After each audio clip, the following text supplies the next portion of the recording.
You're listening to Salt and Lightning, Book 1 of the Leviathan's Covenant series. We hope you enjoy your journey. Chapter 1: The Storm's Echo. The air in London hung heavy with the scent of ozone and damp wool, a lingering perfume from the storm that had torn through the skies 9 days prior. It was September 1859, and the city, usually a symphony of clattering carriages, vendors' cries, and the ceaseless hum of industry, now stuttered like a telegraph line shorted by lightning. Messages from the continent arrived garbled, if at all. Operators in the post offices clutched their heads, reporting visions of auroras dancing in broad daylight, even here in the southern latitudes. The papers called it a celestial disturbance, a polite veil over the chaos that had set compasses spinning and ignited spontaneous fires in the streets. Sibylla Thorn paid little mind to the hysteria as she pushed open the creaking door to the phantom cartography house. Her workshop, wedged between a derelict wharf and the fog-shrouded Thames, was a sanctuary of controlled disorder. Copper wires snaked across scarred oak tables, dipping into basins of salt water that hummed faintly with induced currents. Maps unfurled like the sails of ghost ships covered every wall, their inked lines tracing the invisible veins of the ocean, currents that no sane mariner would chart, let alone trust. The building itself was a relic, its timbers groaning as if the river below whispered secrets to its bones. She shrugged off her oilskin cloak, the fabric shedding droplets that pattered onto the floorboards like hesitant footsteps. At 28, Sibylla was no stranger to the sea's moods. Her father had been a whaler, vanished into the Atlantic's maw when she was scarcely more than a girl. That loss had forged her into this, a cartographer of phantoms, mapping the unmappable to wrest some order from the chaos. Her dark hair, pinned haphazardly with a bone comb, framed a face sharp as a gull's beak, eyes the color of storm-tossed waves. She moved with purpose, lighting the gas lamps that cast flickering shadows over her instruments. The storm's echo was everywhere, even here. Her galvanometer, a delicate contraption of coiled wire and a quivering needle, twitched erratically, as if the instrument itself were alive and unsettled. Sibylla frowned, adjusting the dials. Reports from ships had trickled in before the telegraphs failed. Compasses failing mid-voyage, crews struck by bolts from clear skies, and waters that glowed with an unearthly light. The Atlantic, that vast, brooding beast, had stirred. She unrolled a fresh sheet of vellum, the paper crisp under her calloused fingers. Her task was to reconcile the old charts with these new anomalies, currents that defied logic, looping in impossible spirals off the English coast. Dipping her quill into ink mixed with a hint of seawater, she began to sketch. Lines flowed from her hand. The Gulf Stream's reliable curve, the North Atlantic Drift's meandering path. But as she worked, a peculiar hum built in the air, vibrating through the floorboards and into her bones. It started as a prickle at the base of her skull, like the static before a thunderclap. Sibylla paused, quill hovering. The room seemed to hold its breath. Outside, the Thames lapped sluggishly against the pilings, but there was something else. A rhythmic pulse, faint yet insistent, threading through the water's murmur. She shook her head, dismissing it as fatigue. Nights had been short since the storm. Sleep evaded her, chased away by dreams of endless depths and crackling lights. Resuming her work, she consulted a bundle of dispatch papers, salvaged from a capsized lighter that morning. Captain's logs spoke of phantom tides, swells that rose without wind, dragging vessels toward unseen hazards. One entry chilled her. The sea sang with voices, electric and ancient. Sibylla's lips pressed into a thin line. Superstition, no doubt. Yet her hand trembled as she plotted the coordinates, the lines veering eastward in defiance of all known patterns. The hum grew. It was no longer ambient. It resonated in her chest, syncing with her heartbeat. Sweat beaded on her forehead despite the chill draft from the river. She set down the quill and reached for her inductor coil, a device of her own design. brass rings suspended in a saline bath, meant to detect subtle magnetic shifts. As her fingers brushed the metal, a jolt shot through her, sharp and intimate like a lover's bite. Sibylla gasped, yanking her hand back. Her skin tingled, nerves alight with an energy that wasn't hers. The galvanometer's needle whipped wildly, slamming against its pins. Sparks danced along the copper wires, blue and fleeting, illuminating the maps in staccato flashes. She staggered to her feet, heart pounding. This was no mere aftershock. It was alive. The pulse intensified, a low thrum that seemed to emanate from the Thames itself, reaching out across the miles to the open sea. Sibylla pressed a hand to her breastbone, feeling the vibration there, deep in her marrow. It was as if the ocean had found a voice, and it was calling to her. Images flickered unbidden. Vast expanses of salt water aglow with plasma veins, currents twisting like serpents in the deep. She blinked, the visions dissolving, but the sensation lingered. A warmth spreading from her core, coiling low in her belly. "What in the devil's name?" she muttered, voice hoarse. The workshop felt smaller, the walls closing in with the weight of unseen eyes. She moved to the window, shoving aside a curtain stiff with salt. The Thames stretched dark and oily under the gaslights, but ripples disturbed its surface, unnatural undulations that traveled upstream against the current. Then it hit, a surge so potent it drove her to her knees. Electricity arced through her body, not painful but exquisite, a cascade of fire and silk that ignited every nerve. Her breath hitched, a moan escaping unbidden as the energy flooded her senses. It was intimate, invasive, threading through her veins like a current seeking ground. Pleasure mingled with terror, her skin flushed hot, muscles tensing in involuntary response. In that moment, she felt it. Him.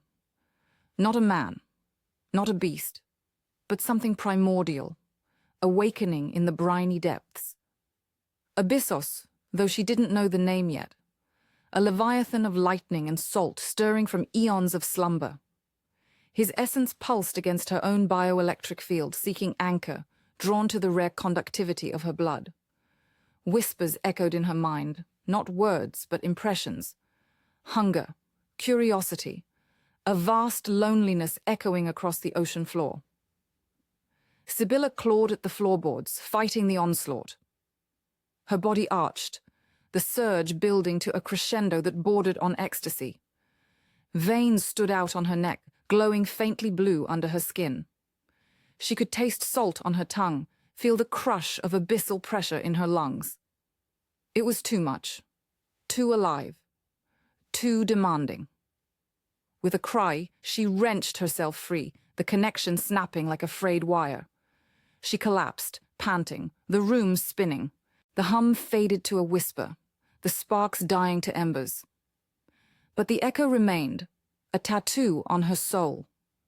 Whatever had touched her was real, and it knew her now. As she pushed herself up, trembling, a resolve hardened in her chest. The maps on the walls seemed to mock her, mere lines on paper, blind to the truth stirring beneath. She returned to her table, hands unsteady but determined. The anomalous currents weren't errors, they were signs. Grabbing fresh vellum, she sketched furiously, guided by the residual pulse in her veins. Lines spiraled outward, converging on a point in the North Atlantic, where the storm had struck hardest. There, in the heart of the chart, she inscribed a symbol, an ancient glyph from her father's old logs, meaning, "The deep awakens." Hours passed in a blur. Dawn crept in, grey and reluctant, painting the workshop in muted tones. Sibylla leaned back, rubbing her eyes. Exhaustion warred with exhilaration. Her body ached as if she'd run a marathon, yet a strange vitality thrummed within. The surge had left its mark. Subtle changes, like the faint scar of static on her fingertips. A knock shattered the silence. She tensed, glancing at the door. Visitors were rare. Most dismissed her work as the ravings of a spinster with salt in her veins. "Who is it?" she called, voice steadier than she felt. "A messenger from the Admiralty, miss," came the reply, muffled through the wood. Her stomach twisted. The Admiralty, guardians of the Empire's seas but meddlers in matters best left alone. She smoothed her skirts, composing herself. Whatever they wanted, it couldn't touch this. This was hers, the first thread of a map that might unravel the world. As she opened the door, the river's pulse echoed faintly in her ears, a promise of storms yet to come. The messenger was a wiry lad, no more than 16, clutching a sealed envelope with the Admiralty's crest. His eyes darted nervously, taking in the clutter of instruments and the faint scent of scorched metal. "Miss Thorn? Urgent dispatch regarding the recent disturbances." Sibylla took the envelope, her fingers brushing his. A tiny spark jumped between them, making the boy yelp and shake his hand. She suppressed a smile. Static, nothing more. Or so she told herself. "Thank you. I'll review it." He bobbed his head and fled, boots splashing through puddles. She closed the door, breaking the seal. The letter was terse.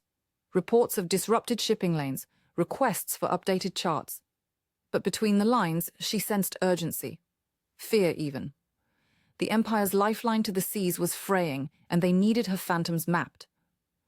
She set the paper aside, returning to her work. The connection lingered, a subtle hum in her blood, urging her onward. For the first time, the ocean felt not like an adversary, but a partner. Dangerous, alluring, alive. As the morning wore on, Sibylla delved deeper into her charts. The anomalous currents formed patterns now, fractal whirls that mimicked lightning branches frozen in ink. She cross-referenced them with old logs from her father's ship, the Erebus, lost to a freak tempest off the Azores. Whispers among whalers spoke of lights in the deep, entities that lured vessels to doom. Folklore, she'd always thought. But now, the surge returned, gentler this time, like a hand brushing her spine. She froze, quill mid-stroke. It was him again. Abyssos, testing the bond. Warmth bloomed in her chest, spreading downward in languid waves.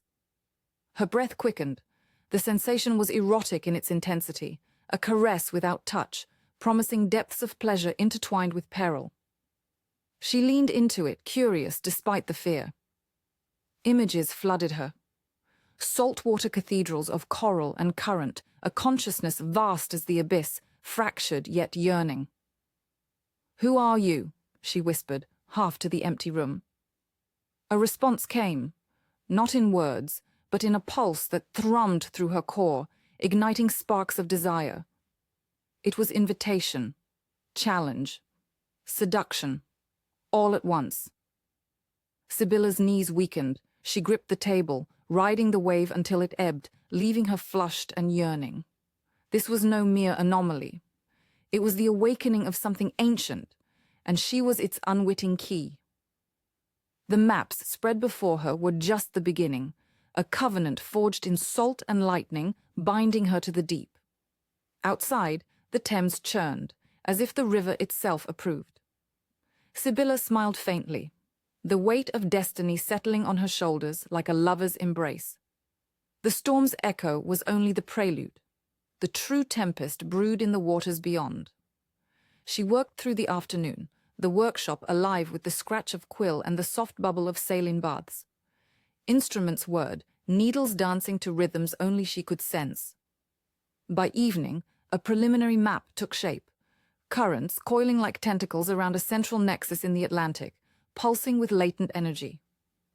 Fatigue clawed at her, but she pushed on, driven by the intermittent surges that now felt like companions. Each one brought a rush, electric kisses that left her skin humming, her thoughts tangled in visions of plasma forms and abyssal embraces. It was addictive, this dance with the unknown, blurring the line between cartographer and conduit. As night fell, the Admiralty's letter nagged at her. She penned a brief reply, promising charts by week's end, but omitted the heart of her discoveries. This knowledge was too raw, too personal. Let them chase shadows. She would chart the light. The final surge came as she banked the lamps, a deep, resonant call that vibrated through the pilings into the sea. Abyssos, reaching across the leagues, his essence seeking her like a moth to flame. Sibylla paused at the door, hand on the latch, body alive with possibility. "Tomorrow," she murmured to the dark waters. "I'll find you." The door clicked shut behind her, but the pulse followed, a promise etched in her blood. The phantom cartography house stood silent, maps whispering of covenants yet to be sealed. Chapter 2. Anchoring the Spark. The phantom cartography house clung to the fog-shrouded docks of London's Thames like a forgotten relic of the Empire's nautical ambitions. Its walls, weathered by salt spray and the relentless drip of condensation from the river's humid breath, housed Sibylla Thorn's peculiar domain. Inside, the air hummed with the low thrum of copper coils and the faint ozone tang of recent electrical experiments. Maps of impossible currents, swirling vortices that defied the rational charts of Admiralty surveyors, plastered the walls, their ink lines glowing faintly under the gaslight's flicker. In the center of the main chamber stood the water tank, a vast copper-lined basin filled with seawater hauled from the estuary, its surface rippling gently under the influence of hidden magnets buried in the floor. Sibylla paced the edge of the tank, her boots echoing on the scarred oak planks. At 28, she carried the weight of her father's legacy like an anchor chain around her neck. Captain Isaiah Thorn, lost to the Atlantic's maw during a whaling voyage that no one spoke of without lowering their voices. His charts, salvaged from the wreck, had been her inheritance, fueling her obsession with the unseen forces that governed the seas. But since the cosmic storm, the Carrington cataclysm, as the papers called it, something had shifted within her. Pulses, like the distant heartbeat of the ocean itself, tugged at her nerves, making her skin prickle and her vision blur with static. She stripped off her corseted gown with efficient motions, the fabric pooling at her feet like shed skin. Beneath, her chemise clung to her curves, damp already from the workshop's perpetual moisture. No, that wouldn't do. Full immersion demanded vulnerability, conductivity without barrier. She peeled away the last layer, standing bare before the tank's reflective surface. Her reflection stared back, pale skin marked by faint scars from childhood scrapes on her father's ship, breasts rising with each anxious breath, the dark thatch between her thighs a shadow in the dim light. A flush crept up her neck, not from shame, but from the anticipation coiling in her belly. The storm had awakened it. Abyssos, she had named the entity in her notes, drawing from ancient texts on Leviathans that spoke of abyssal beasts born from primordial chaos. It wasn't madness, as the whispering academics at the Royal Society might claim. No, it was real, a sentient current threading through the salt water seeking form. And she, with her peculiar sensitivity, bioelectric, Dr. Blackwater had called it in a smuggled letter, could feel it calling.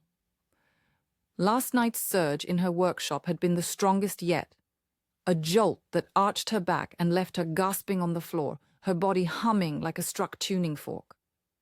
Sibylla climbed the iron ladder, the rungs cold against her palms and soles. The water enveloped her as she slipped in, a shocking embrace that pebbled her skin and drew a hiss from her lips. Seawater, laced with the salts she'd ground from deep-sea crystals, lapped at her waist, then her shoulders, until she floated weightless in its depths. She closed her eyes, willing her heartbeat to slow, her breaths to deepen. The tank's walls amplified the ritual. Copper conduits snaked from its base to a galvanic battery, humming with stored charge from the storm's lingering auroras. "Come," she whispered to the emptiness, her voice muffled by the water. "Show yourself." At first, nothing. Only the gentle sway of the tank's contents mirroring the Thames's tide. Then, a tingle at the base of her spine, like fingers tracing her vertebrae. It spread, a a warm current eddying around her limbs, teasing the sensitive hollows of her elbows, the curve of her hips. Sibylla's breath caught, her nipples tightening against the chill. Was this it? Or merely her imagination, fevered by isolation and obsession? The pulse strengthened, a rhythmic throb that synced with her pulse. It dove deeper, coiling low in her abdomen, a pressure building like the ache before release. She arched instinctively, her hands gripping the tank's edge for purchase. Pleasure unfurled, unbidden, a slick heat blooming between her thighs, her body responding as if caressed by invisible hands. But beneath the bliss lurked a sharpness, a needle prick sting that made her gasp, water splashing over the rim. "Yes," she murmured, leaning into it. "More," the entity responded. Sparks danced across the water's surface, faint at first, like fireflies in a jar. They coalesced, drawn to her like iron filings to a lodestone. The air crackled, ozone sharpening to a metallic bite. Sibylla's skin ignited, every nerve alight as the current surged into her. Pain lanced through her, a burning thread from her core outward, searing her veins like molten silver. She cried out, thrashing, but the agony twisted into ecstasy, a wave that crested and broke, leaving her trembling. From the depths of the tank, it rose. Abyssos. Not solid flesh, but a humanoid silhouette of crackling plasma, veins of lightning forking through translucent form. He hovered before her, taller than a man, his face a mask of shifting glow, eyes like twin thunderstorms. No mouth, yet she felt his curiosity, a probing pulse that rippled across her breasts, teasing her hardened peaks until she moaned. "You call me." The communication came, not in words, but in electromagnetic waves that vibrated her bones, her teeth. It was intimate, invasive, as if he whispered directly into her marrow. "Anchor." Sibylla reached out, her hand trembling as it passed through his plasma edge. Sparks leaped to her fingertips, dancing up her arm in a cascade of blue fire. It didn't burn. It thrilled, sending jolts straight to her sex, where she clenched around emptiness, aching for fulfillment. "I am Sibylla," she said aloud, her voice husky. "And you are Abyssos." The form solidified slightly, plasma condensing around her touch. His hand, a pseudopod of energy, brushed her cheek, then trailed down her neck, over her collarbone. Each contact was a spark of pleasure pain, drawing gasps from her lips. He explored her, mapping her contours as she had mapped the seas, the swell of her breasts, the dip of her waist, the flare of her hips. When his energy coiled between her legs, she bucked, the water churning around them. "Pain conducts." He pulsed, the words thrumming in her clit like a lover's tongue. "Pleasure binds." She understood then, the ritual's core. Her body's bioelectric field was the conduit, her arousal the amplifier. Sibylla surrendered, parting her thighs in the water, inviting him deeper. The plasma tendril probed, not invading but enveloping a vibrating field that stimulated every nerve ending. It built relentlessly, frictionless friction that had her writhing, her nails scraping the copper walls. The pain came in waves too, sharp stabs where the current overloaded her synapses, white-hot warnings of the toll. "Abyssos!" she screamed as climax tore through her, her body convulsing. The tank lit up, arcs of electricity leaping from water to ceiling, shattering a nearby vial. In that moment of release, he anchored fully, his form pressing against hers, plasma molding to her skin like a second flesh. She felt him, vast, ancient, a fragment of something oceanic and divine, flooding her mind with fragmented visions, churning abyssal depths, the birth of storms, a mother's roar from the trench. As the aftershocks faded, Sibylla floated, spent and aching. Her skin bore faint red traceries like lightning scars already fading. Abyssos hovered close, his pulses softer now, a contented hum. "We are bound," he communicated, the sensation wrapping around her heart like a lover's arm. But fragile. The ocean pulls. She nodded, tracing the edge of his form with a finger, eliciting a spark that made her shiver. The addictive rush lingered, a euphoric haze that made the world sharper, colors brighter, her body alive in ways it never had been. Yet peril shadowed it. She could feel the drain, a subtle leaching of her vitality, as if he'd sipped from her essence. "This is only the beginning," she whispered, her voice raw. "We'll map the currents together. But you must teach me your language." "Pulses," he replied, sending a gentle one through her core that drew an involuntary moan. "Feel me. Become me." Sibylla emerged from the tank hours later, or was it minutes? Time blurred in the haze. She wrapped herself in a woolen robe, the fabric rough against her sensitized skin. The workshop smelled of scorched metal and salt, evidence of their union scattered in singed papers and flickering instruments. Abyssos had dissipated back into the water, a latent charge waiting for her call, but she felt him still, a constant undercurrent in her blood. She sank into her chair, pulling a fresh chart toward her. The addictive pull was already there, a siren song urging her to submerge again, to lose herself in that perilous bliss. But she was Sibylla Thorn, cartographer of the impossible. She would harness this bond, not let it consume her. Yet as she sketched the first lines of their shared vision, a vortex pulsing with otherworldly energy, doubt flickered. How many anchorings before the pain outweighed the pleasure? How deep into the abyss would she fall? The Thames whispered outside, carrying secrets from the sea.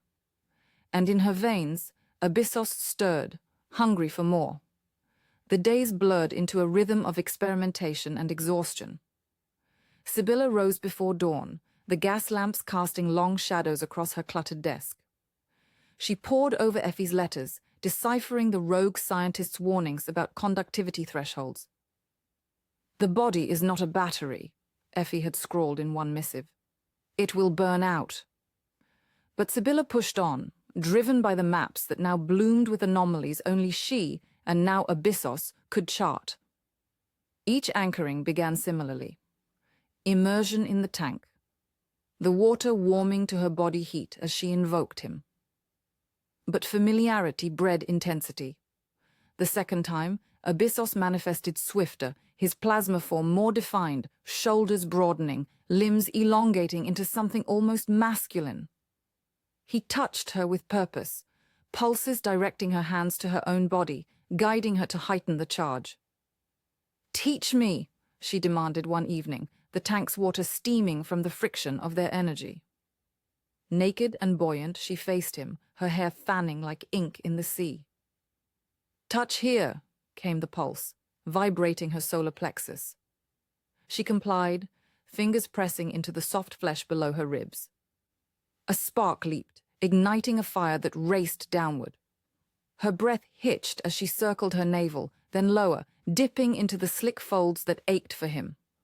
He watched, or sensed, his form pulsing in sync. "Pain first," he instructed, and she pinched her thigh, the sting amplifying the pleasure as his energy flooded in. It was a dance of opposites, her cries echoing off the copper walls as she brought herself to the edge, only for him to pull back, teasing, building. When release came, it was cataclysmic. Abyssos surged into her, plasma tendrils wrapping her waist, her breasts, coiling around her throat in a possessive embrace.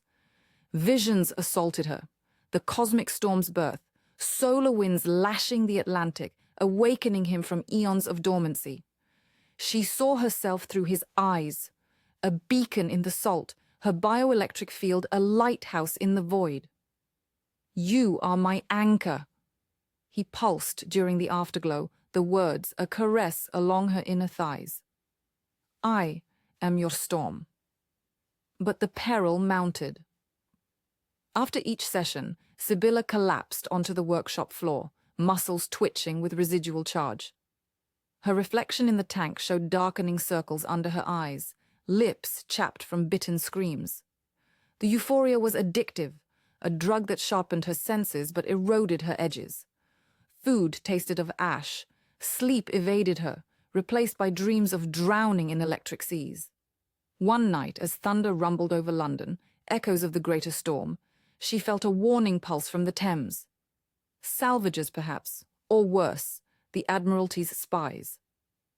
Isaiah Coffin's name surfaced in tavern whispers, a man who hunted anomalies like whales for blubber. She couldn't let them find her, not with Abyssos bound to her flesh. "We must be careful," she told him the next anchoring, her voice laced with urgency as his form coalesced. "They seek to cage," he replied, an angry crackle sparking the water. "We are free." His energy delved deeper that time, probing not just her body but her mind. Pleasure bordered on overload, pain a constant undercurrent as he mapped her fears. Her father's vanishing ship, the society's scorn for a woman cartographer.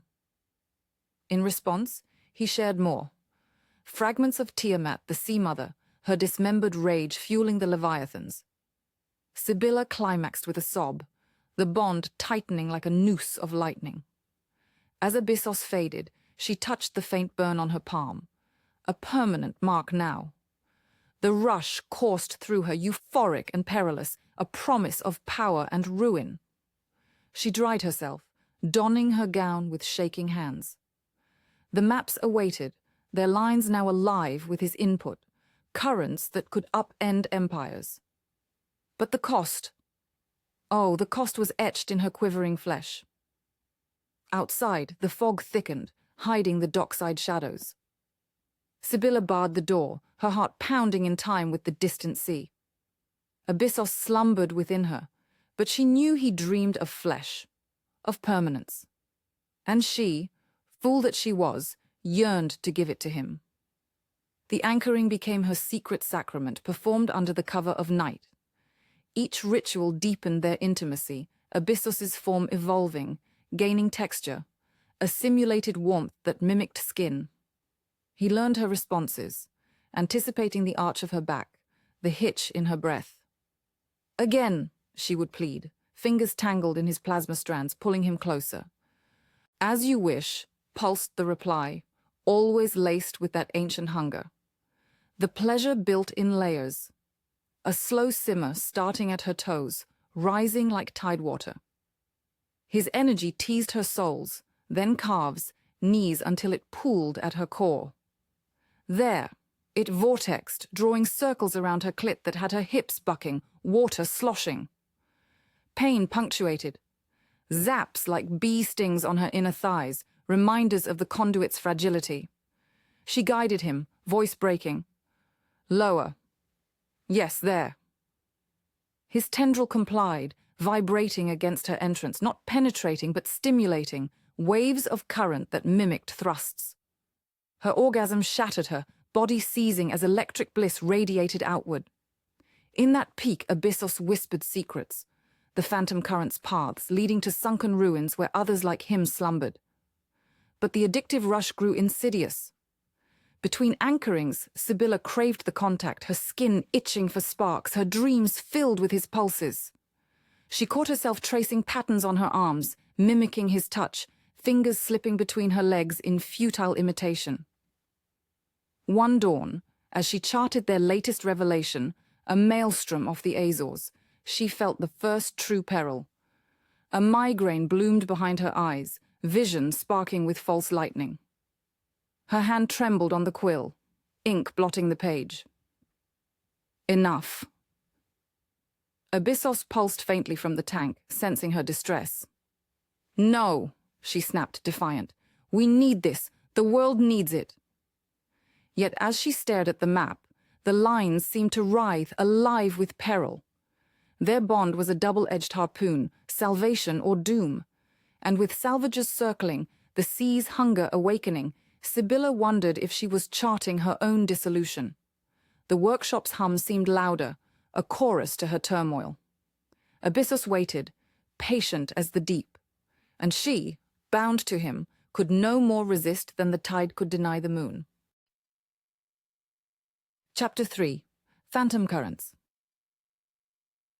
The phantom cartography house hummed with an undercurrent of anticipation, its air thick with the scent of ozone and damp salt. Sibylla Thorn stood at the center of her workshop, the flickering gas lamps casting long shadows across the cluttered tables laden with brass instruments, ink-stained charts, and jars of seawater that seemed to shimmer unnaturally. It had been mere days since her first anchoring of Abyssos, but the pull was already insistent, a tingling in her nerves that whispered of power and peril in equal measure. She stripped away her corset and chemise, the cool air raising gooseflesh on her skin, exposing the faint network of silvery scars from childhood experiments with her father's salvaged whaling gear, marks that now felt like harbingers of something far more profound. The water tank dominated the room, a vast copper-lined basin filled with Atlantic brine shipped in from the docks. Its surface rippled gently, reflecting the arched ceiling like a dark mirror to forgotten depths. Sibylla approached it with deliberate steps, her bare feet padding against the worn oak floorboards. She could feel him already. Abyssos, that sentient storm lurking in the salt water. His presence a low-frequency hum that resonated in her bones. "Come to me," she murmured. Not aloud, but in the electric language of her body, her bioelectric field reaching out like invisible tendrils.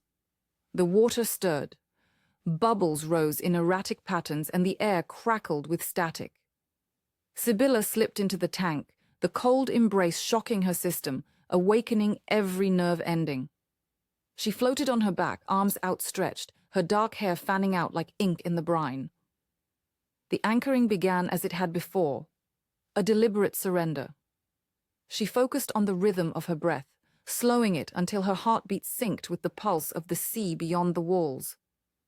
Pleasure came first, a warm surge building from her core, her fingers tracing lazy circles over her breasts, pinching nipples that hardened under the chill. Pain followed swiftly as she pressed her nails into her thighs, drawing thin lines of blood that dissolved into the water, conducting his essence. He materialized then, not as flesh but as plasma, a humanoid form coalescing from arcs of blue-white electricity that danced across the water's surface.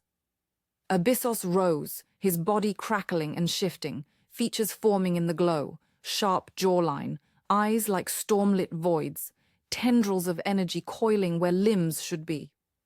He reached for her, his touch a jolt that sent ecstasy ripping through her veins. Sibylla gasped, arching against the sensation, her body alight as if every cell were a live wire. "Sibylla!" His voice thrummed in her skull, not sound but vibration, a bass note that made her teeth ache with delight. Their bond solidified, her biofield anchoring his chaos into something tangible, intimate. "Today, we map," she thought to him, her mind a conduit for their shared purpose. Abyssos's form stabilized, pressing closer, his electric aura enveloping her like a lover's arms. The pleasure intensified as he traced her spine with flickering currents, each spark igniting fireworks behind her eyelids. She moaned, legs parting instinctively, inviting more.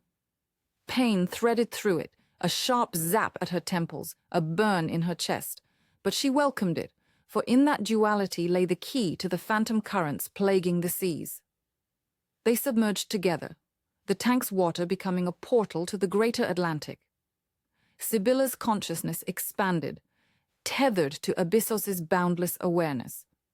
She saw the ocean not as charts and coordinates, but as a living web of electromagnetic flows, currents twisting in defiance of wind and tide, phantom rivers of salt and lightning carving erratic paths.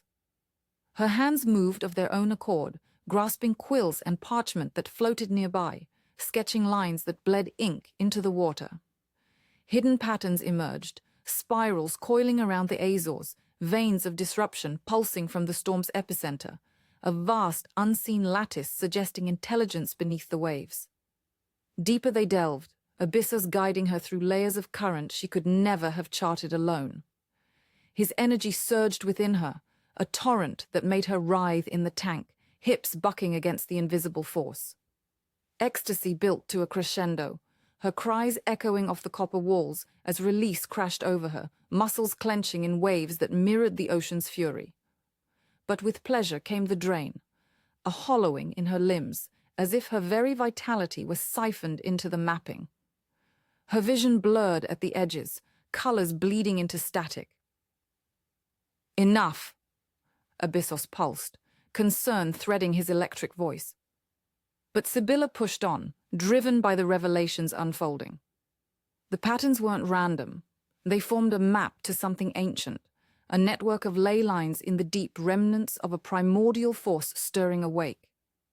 As they traced a particularly volatile current snaking toward the English Channel, a fragment of memory flashed from Abyssos, not her own, but his. She saw vast, churning seas under a sky of fire, a colossal form writhing in agony as it was torn asunder, bolts of cosmic lightning birthing entities like him from the debris. The vision pulled her under, her body convulsing in the water. Pleasure twisted into agony, his essence overloading her synapses. She tasted copper on her tongue, felt a searing pain lance through her skull. When she surfaced, gasping, Abyssos's form flickered, withdrawing slightly.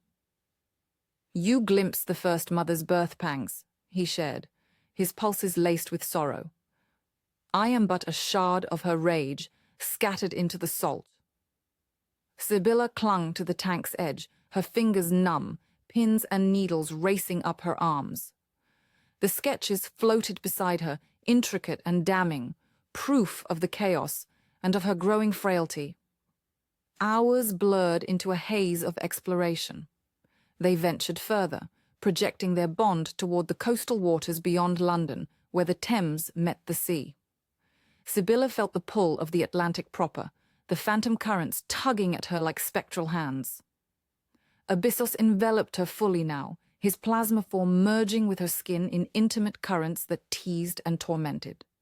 She rode the waves of sensation, her body a vessel for his power, climax after climax racking her until she was spent, trembling. Yet the mapping continued, uncovering a convergence point off the Azores, a nexus where the disruptions intensified, hinting at the abyssal cathedral from half-remembered lore. But the toll mounted.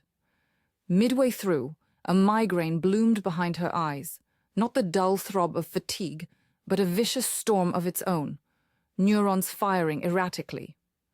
Flashes of light burst in her periphery, and when she tried to speak, her words slurred, tongue thick and unresponsive. "What's happening?" she managed, panic edging her thoughts. Abyssos's energy soothed, a gentle current massaging her temples, but it couldn't mask the truth. "Your flesh resists the load," he admitted, his form dimming. "Each anchoring etches me into you, but the bridge weakens your core." Sibylla pulled back, surfacing fully, water streaming from her hair as she hauled herself onto the workshop floor. Her legs buckled, sending her sprawling amid scattered instruments. The air felt too thick, her breaths shallow. She pressed a hand to her forehead, feeling the unnatural heat there, and when she looked at her reflection in a nearby basin, her pupils were dilated unevenly, one eye twitching. Neural damage. The first signs, subtle but insidious.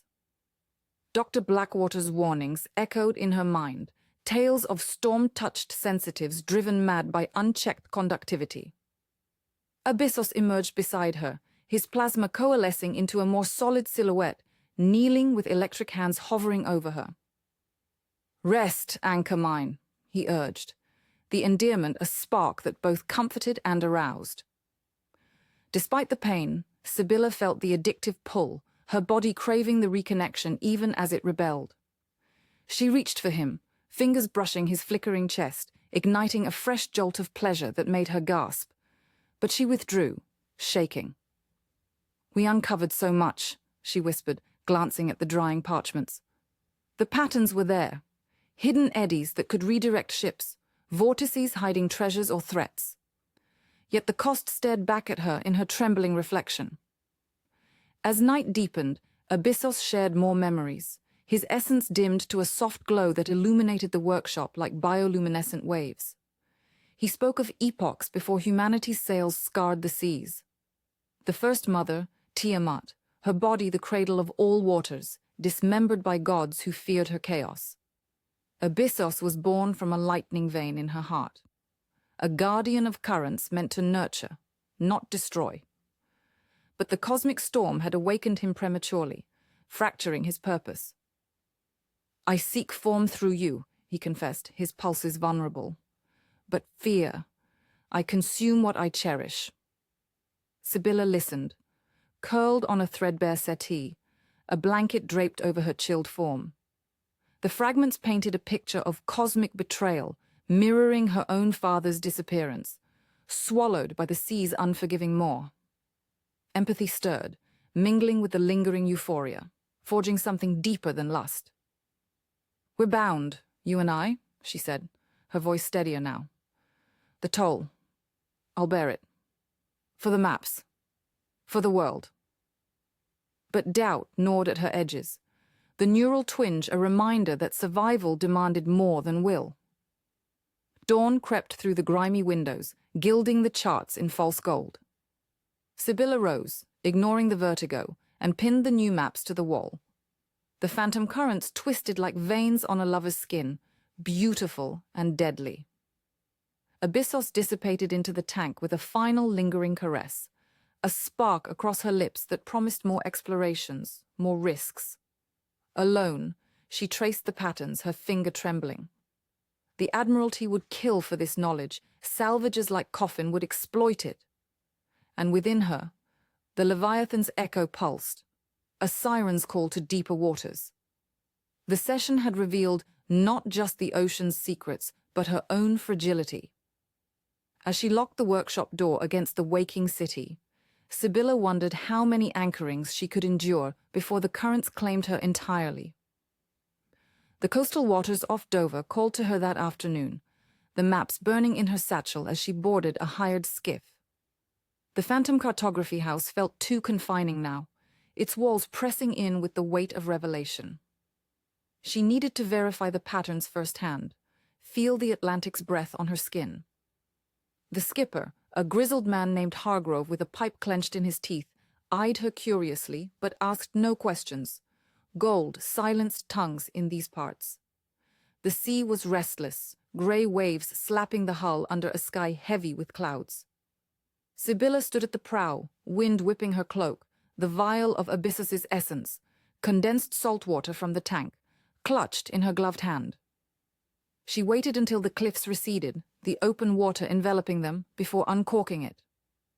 A drop fell to her tongue, salty and electric, reigniting their bond. "Join me," she thought, and felt him stir within, a distant thunder in her veins. The skiff rocked as the phantom currents neared, invisible forces tugging at the boat like mischievous spirits. Sibylla closed her eyes, letting Abyssos's awareness flood her. The patterns from the workshop overlaid the reality, a swirling gyre just ahead, defying the prevailing winds. Hargrove cursed as the tiller spun wildly, but Sibylla held steady, her body a living compass. Pleasure flickered through the connection, a reward from Abyssos, warming her core amid the chill spray. They skirted the gyre, close enough to feel its pull, a vortex that could swallow ships whole. Hidden within, Sibylla sensed anomalies, metallic glints beneath the waves, perhaps wrecks unearthed by the disruptions, ripe for salvagers. But deeper, the currents whispered of more. Echoes of Abyssos's memories, ancient migrations of Leviathans long dormant. Pain lanced her temple again, sharper this time, and she staggered, gripping the rail.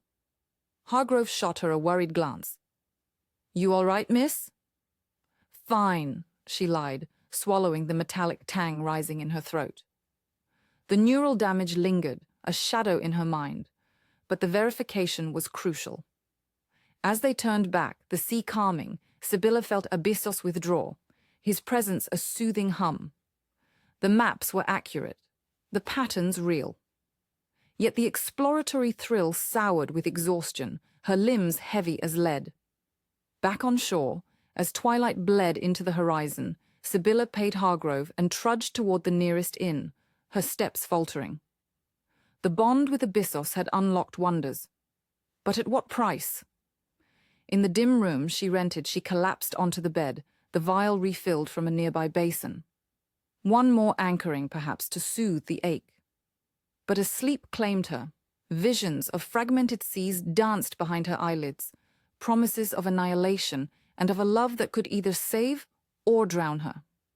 The intensity of their union lingered like a bruise, tender and insistent.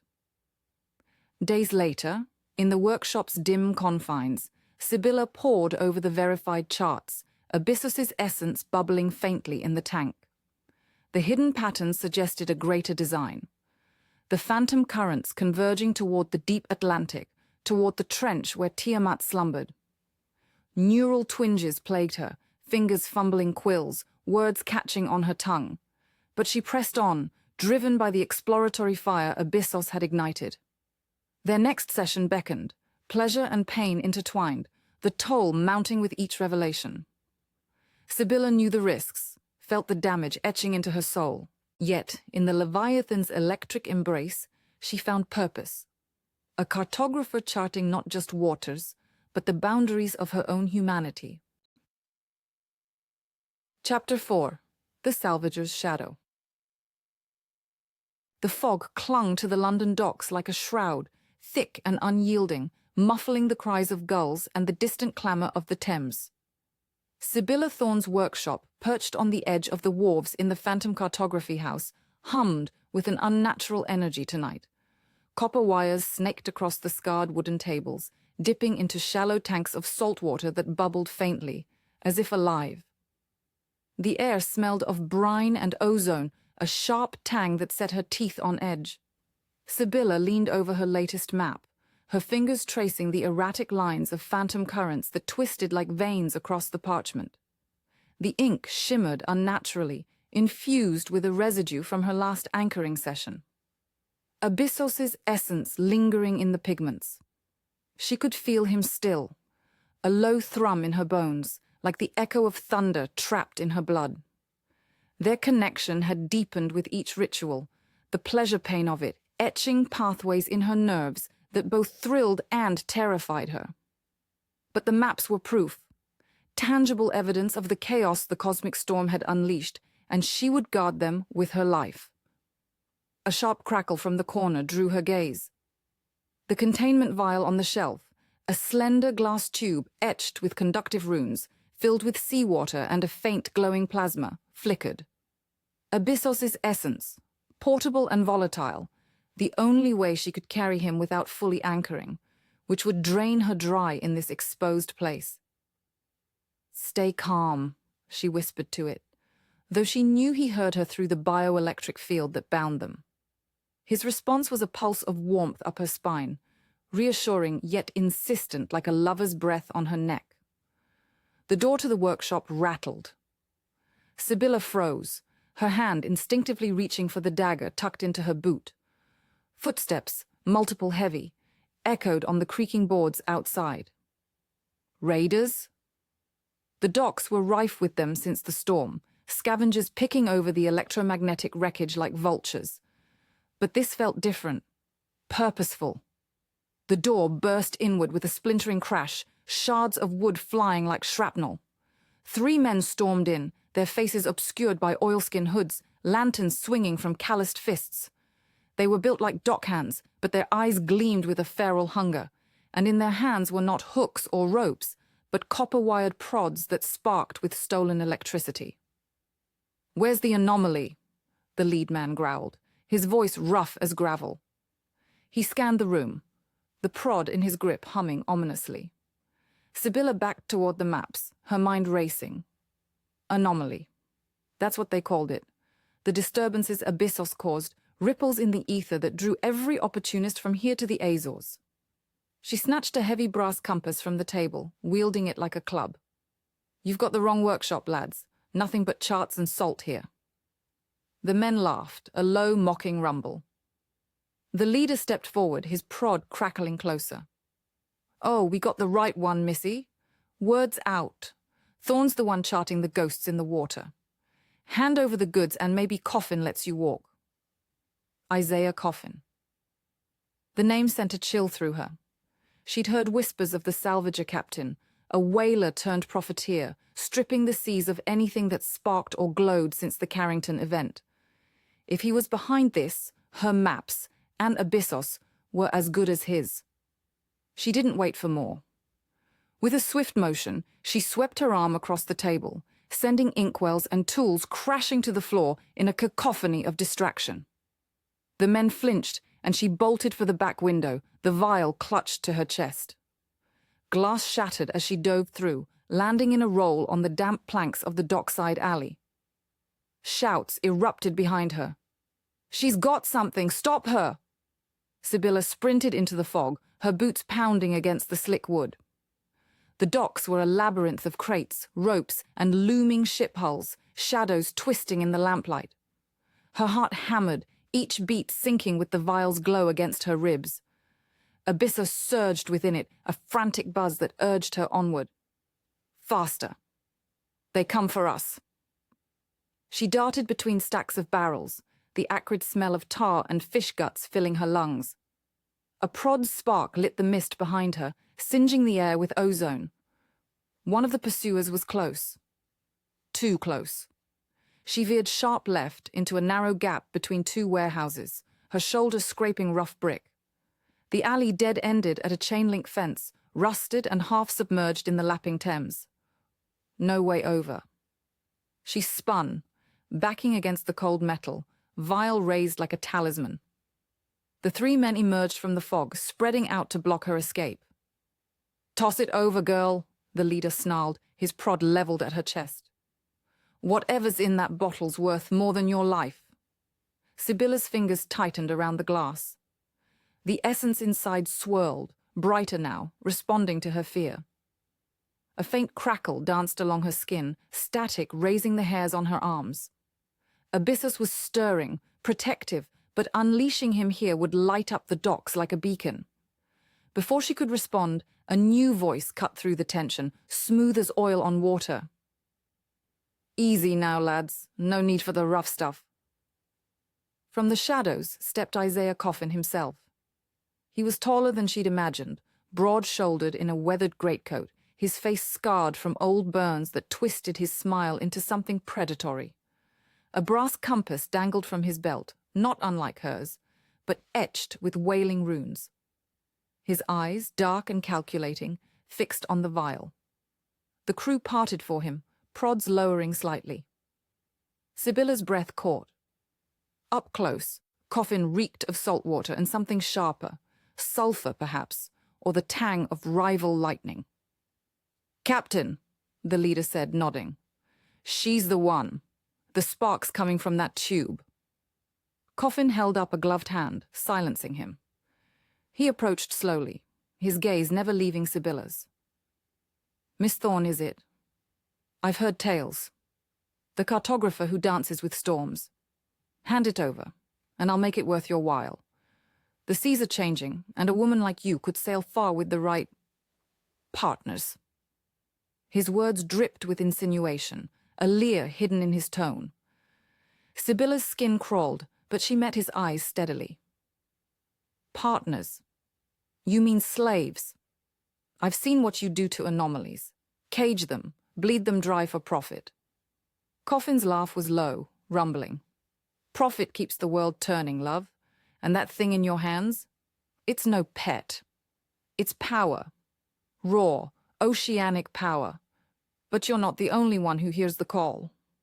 He tapped his temple, and for a moment his eyes flickered with an unnatural blue glow, like bioluminescence under skin. Sibylla's blood ran cold. Rival Leviathans. The whispers from Abyssos's memories. Fragments of Tiamat's brood, awakened and hungry, seeking hosts. Was Coffin touched? Possessed? The glow faded, but the implication hung heavy. "You feel it too, don't you?" Coffin continued, stepping closer. "The pull from the deep. Not your little spark, but something bigger. Older. It whispers of fortunes in the wrecks, currents that lead to gold. Join me, and we'll map it together." The vial burned hot against her chest. Abyssos' essence roiled, a jealous storm building inside. He lies, the pulse in her veins insisted. He carries a shadow, not light. Pain lanced through her, a warning or a plea. No, she said firmly, inching sideways along the fence. The Thames churned below, black and inviting. If she could reach the water. Coffin's expression hardened. Take her! The crew lunged. Sibylla dodged the first, her dagger flashing out to slash at a reaching arm. Blood sprayed and the man howled, but another grabbed her wrist, twisting until the vial nearly slipped. She kicked out, her boot connecting with his knee in a sickening crunch. Chaos erupted. Prods sparked, illuminating the fog in staccato bursts. Sibylla fought like a cornered wildcat, her bioelectric sensitivity turning the air around her into a weapon. Static leapt from her fingertips, shocking the nearest attacker into retreat. Abyssos amplified it, his essence feeding her surge, but each jolt drained her, vision blurring at the edges. Coffin watched, amused, until she broke free and scrambled over a low crate, heading for the water's edge. You can't run forever, Thorn. The sea's full of shadows now. Mine included. She didn't look back. With a final burst of speed, she vaulted the railing, plunging into the icy Thames. The shock of it hit like 1,000 needles, but the water welcomed her. Abyssos' domain. The vial shattered on impact, his essence dispersing into the current, wrapping around her like silken chains. Underwater, time slowed. Bubbles trailed from her lips as she kicked deeper, the dock pilings looming like ancient ribs. Above, splashes. Pursuers diving after her. But the river's flow shifted, phantom currents stirring at Abyssos' command, pulling her toward a hidden outflow. She surfaced in a quieter stretch, gasping, clinging to a buoy. The fog had thickened, swallowing the shouts from afar. Her body ached, nerves singing with residual electricity, but she was free. For now. Climbing onto a derelict barge, Sibylla collapsed, shivering. The maps. Had she saved them? No. They'd been left behind in the chaos. But Abyssos was with her, his presence a comforting hum in the water, lapping at the hull. We are safe, he pulsed, though doubt threaded through it. But they know. Others stir. Sibylla nodded to the night, wrapping her arms around herself. The salvager's shadow loomed larger now, and with it the hint of deeper threats from the abyss. She had to move, find allies, protect what remained. The currents were changing, and she was caught in their tide. The raid had come without warning, shattering the fragile sanctuary of her workshop. Hours earlier, Sibylla had been lost in the rhythm of her work, the soft glow of lanterns casting long shadows across the cluttered space.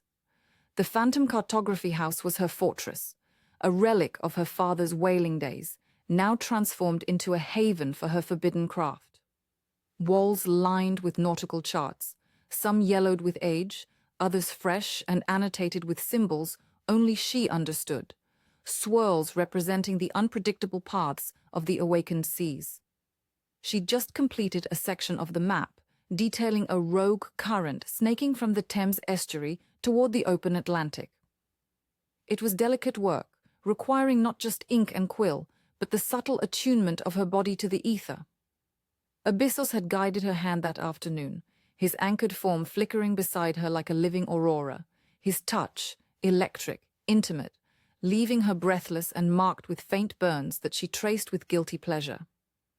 But now, as the fog pressed in, that intimacy felt like a curse.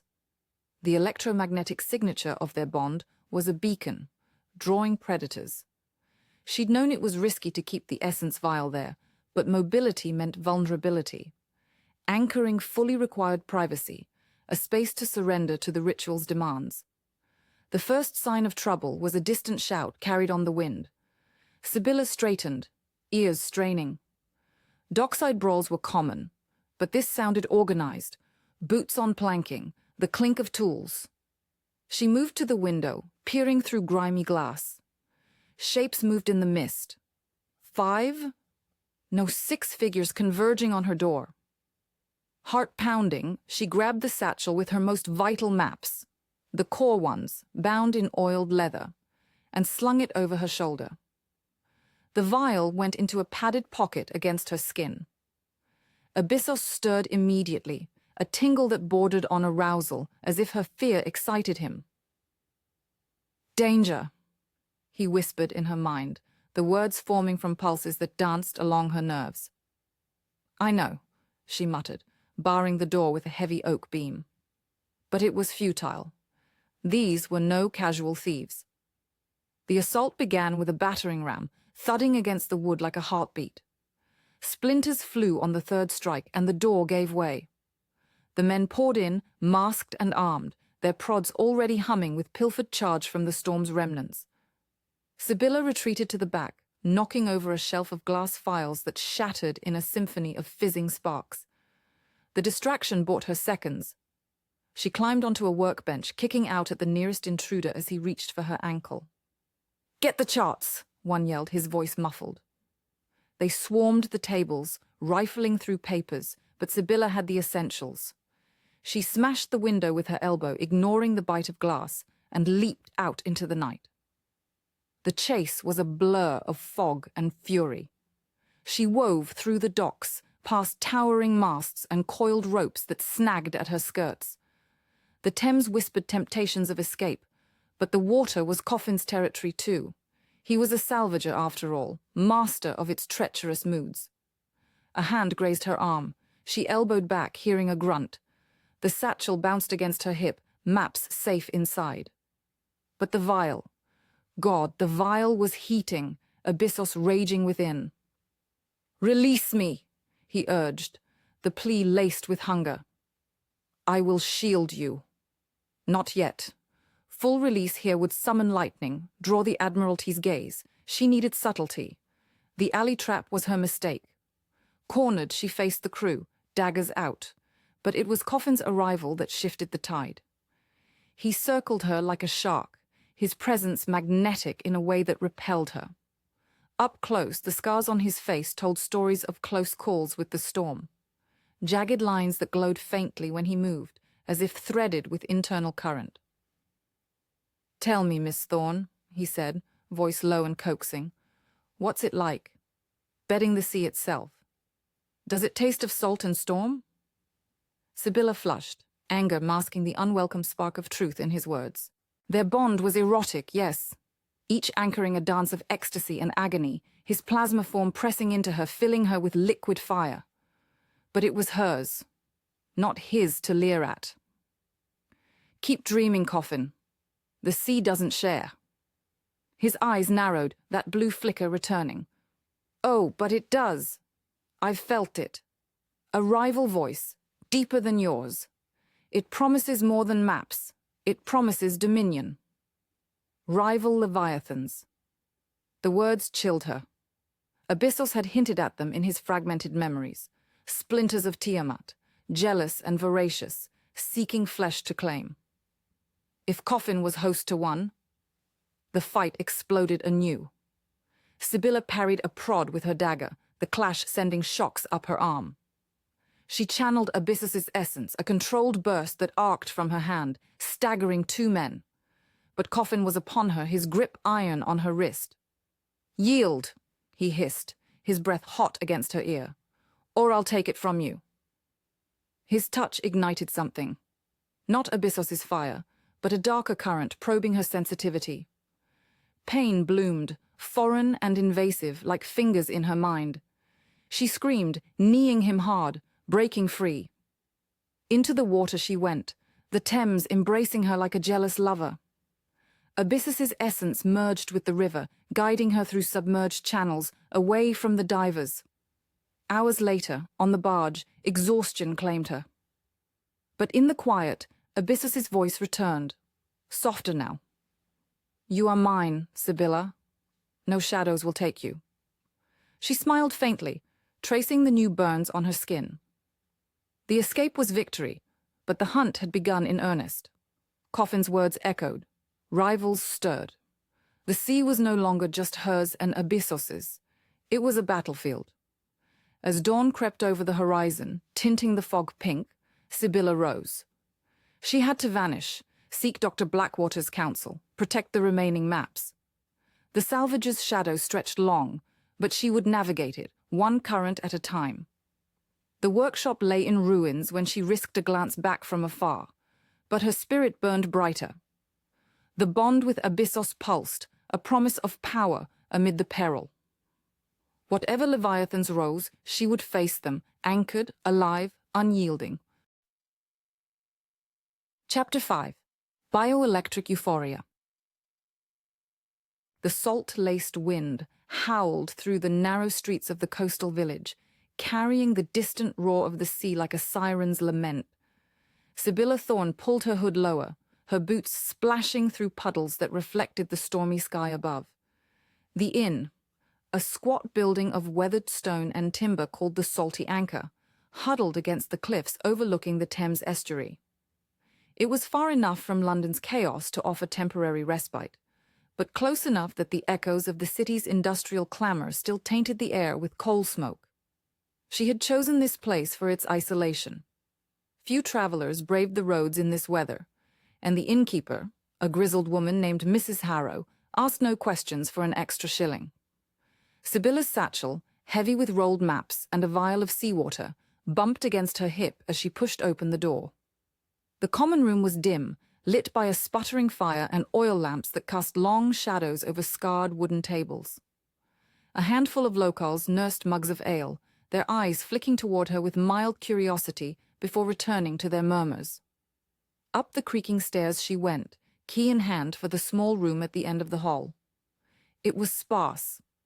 A narrow bed with a lumpy mattress, a wash basin, and a single window shuttered against the gale. She bolted the door behind her, leaning against it with a sigh that carried the weight of exhaustion. Abyssos's essence thrummed within her, a faint electrical hum in her veins, like the aftershock of lightning. He was there, always, since their escape from the docks. A restless current seeking form, demanding release. "Not yet," she whispered to the empty room, though she knew he heard. The pulses responded, a subtle vibration along her nerves, patient but insistent. She unpacked her satchel, laying out the maps on the rickety table. The phantom currents she'd charted twisted like veins across the paper, defying logic, pulling towards something vast and unseen in the deep. But her hands trembled as she traced the lines. The addiction gnawed at her, a hollow ache that only he could fill. The door to the adjoining bathing chamber was ajar, revealing a copper tub filled with lukewarm water from the inn's pump. Mrs. Harrow had grumbled about the extra buckets, but Sibylla needed the salt water. She'd added sea crystals from her vial to mimic the ocean's embrace. Stripping off her damp clothes, she felt the chill air pebble her skin. Her body bore the marks of their previous unions. Faint scorch lines like lace across her thighs and breasts, reminders of the pain that birthed pleasure. She sank into the tub, the water enveloping her like a lover's arms. Closing her eyes, she focused inward, reaching for the bioelectric field that made her different, cursed perhaps, but alive in ways others could never comprehend. "Abyssos," she murmured, her voice a thread in the storm. "Come to me." The response was immediate. A spark ignited in her chest, spreading like wildfire through her limbs. Her muscles tensed, breath hitching as the current surged. It began as a sting, needles of electricity dancing over her skin, raising gooseflesh. But then it deepened, coiling around her core, igniting nerves she hadn't known existed. She gasped, gripping the tub's edges, her knuckles white. Pain and ecstasy blurred, the anchoring ritual pulling him from the ether into her flesh. He manifested slowly, the water around her crackling with static. Blue-white plasma flickered at the surface, coalescing into a humanoid shape rising from the depths. Abyssos emerged, his form shimmering, translucent at first, limbs of arcing energy, a face etched in lightning veins. Water streamed from him, evaporating in bursts of steam as he solidified into something more tangible. Skin like polished obsidian veined with glowing azure, eyes twin storms of electric fury. "Sibylla!" His voice resonated not in the air but in her bones, a bass rumble of thunder wrapped in silk. He reached for her, his touch a jolt that arched her back. Fingers of plasma traced her collarbone, sending ripples of heat through her blood. "You call, and I answer. Always." She met his gaze, those eyes pulling her in like the tide. "I had no choice. They're hunting us. Coffin's men, the Admiralty. We need to plan, to map the next currents before they close in." His hand slid lower, cupping her breast, thumb circling the peaked nipple with deliberate slowness. A spark leaped from his skin to hers, and she moaned, the sound raw and unbidden. "Planning can wait," he pulsed, the words vibrating through her ribs. "You need this as much as I do. Feel how you tremble for me." He was right, damn him. The addiction had rooted deep since their first anchoring in the workshop. Each time, the euphoria lasted longer, the withdrawal sharper. She hated how it eroded her edges, how her thoughts fragmented into static without him. But in this moment, resistance crumbled. She pulled him closer, the water sloshing as his body pressed against hers, solid yet humming with power. Their lips met in a kiss that was storm and sea, his mouth cool and charged, tasting of ozone and salt. Tongues tangled, electricity sparking where they touched, tiny shocks that made her gasp into him. His hands roamed, mapping her as she mapped the oceans, fingers delving between her thighs, parting her folds with a precision that drew a cry from her throat. The pain came then, sharp as a whip, as current flowed from him into her most sensitive core. It burned, a white-hot agony that twisted into bliss, her body clenching around the intrusion of his energy. "Abyssos," she panted, nails digging into his shoulders, leaving no mark on the plasma flesh. "It hurts. Gods, it hurts so good." "Pain is the bridge," he murmured against her neck, teeth grazing her pulse point with a zap that made stars explode behind her eyelids. "Pleasure the anchor. Let me in, Sibylla. Deeper this time." She surrendered, arching into him as he lifted her from the tub, water cascading like a veil. His form held her weight effortlessly, carrying her to the bed where sheets tangled around their limbs. He laid her down gently, but there was nothing gentle in the way he loomed over her, eyes devouring. His cock, manifested from pure energy, rigid and pulsing with inner light, brushed her thigh, promising devastation. He entered her slowly, inch by agonizing inch, the stretch a blaze of friction and spark. She screamed, the sound muffled against his shoulder as waves of current radiated from their joining. It was too much, the fullness, the burn that licked along her inner walls, igniting every nerve. Yet she wrapped her legs around him, urging him on, hips rising to meet his thrusts. Pleasure built in layers, crashing over her like breakers on the shore. Each movement sending jolts that bordered on overload. "You are my form," he growled, pace quickening, the bed frame rattling with the force. "My sea in flesh. I feel you, every pulse, every hidden current." Tears streamed down her face, mingling sweat and salt water. The euphoria peaked, a maelstrom that shattered her, body convulsing as orgasm ripped through her. Electricity arced between them, lighting the room in staccato flashes, her cries echoing off the walls. He followed, pouring into her. Not seed, but essence, a flood of power that filled her to bursting, binding them tighter than before. They collapsed together, breaths ragged, his weight a comforting pressure. The afterglow hummed in her veins, a lull that masked the deeper changes. As the sparks faded, Abyssos's form flickered, not fully dissipating but lingering, his head on her chest. "Why do you crave this?" she whispered, fingers tracing the fading glow of his veins. "The form. It's temporary. You were boundless once." He lifted his head, eyes softening to a gentle storm. "Boundless, yes. But alone. In the ocean, I am everywhere and nowhere. A whisper in the waves, a flash in the depths. With you, I am. I feel the heat of skin, the rhythm of a heart not my own. I desire more, Sibylla. A permanent anchor, not this fleeting flesh. To walk with you, not just surge through you. His words stirred something in her, a conflict that twisted like the phantom currents. She wanted to give him that. Gods, she did. But at what cost? Each anchoring left her weaker, her thoughts fuzzier, as if pieces of her soul were conducting away into him. Staring at the ceiling, she felt the hum in her blood, addictive and insidious. "And if I can't?" she asked, voice small. "If this changes me too much? Am I still human, Abyssos, or just your vessel?" He pressed a kiss to her sternum, a soft spark of reassurance. "You are Sibylla Thorn, cartographer of chaos. My equal, not my shell, but the bond evolves us both. Embrace it, or it will consume you." She turned away, the weight of his words settling like lead. Outside, the storm raged on, mirroring the turmoil within. Coffin's salvagers were out there, the Admiralty closing in. And now this. Her own body betraying her, craving the very thing that might unmake her.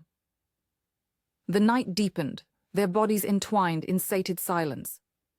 But sleep evaded her, questions swirling like eddies. How long could she chart the unknown before she became lost in it? Abyssos's pulse synced with her heartbeat, a lullaby of lightning, drawing her under despite her fears. Dawn crept through the shutters, grey and unforgiving. Sibylla stirred, disentangling from his fading form. He dissolved into her once more, a warm current retreating to her core. She dressed quickly, folding the maps with hands that still tingled. The inn below bustled with early risers, oblivious to the tempest brewing above. Mrs. Harrow nodded as she paid for another night, eyes sharp but silent. Sibylla stepped into the misty morning, the sea calling. The next currents waited, and with them decisions that could anchor or drown them both. But as she walked the cliff path, a new pulse echoed, not Abyssos's, but something distant, rival. A whisper from the deep, hinting at the Leviathan's coffin chased. The hunt was far from over. Extended scene development. The chapter continues with Sibylla poring over maps in the room, Abyssos's residual energy aiding her insights into the currents.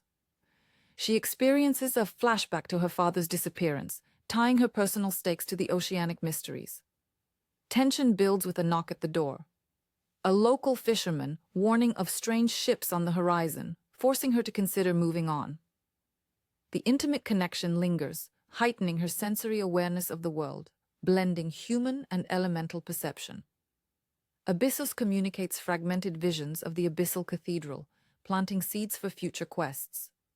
Her internal conflict peaks in a moment of doubt, where she considers severing the bond, but the addiction pulls her back, ending on a note of reluctant resolve. No, wait, that's not right.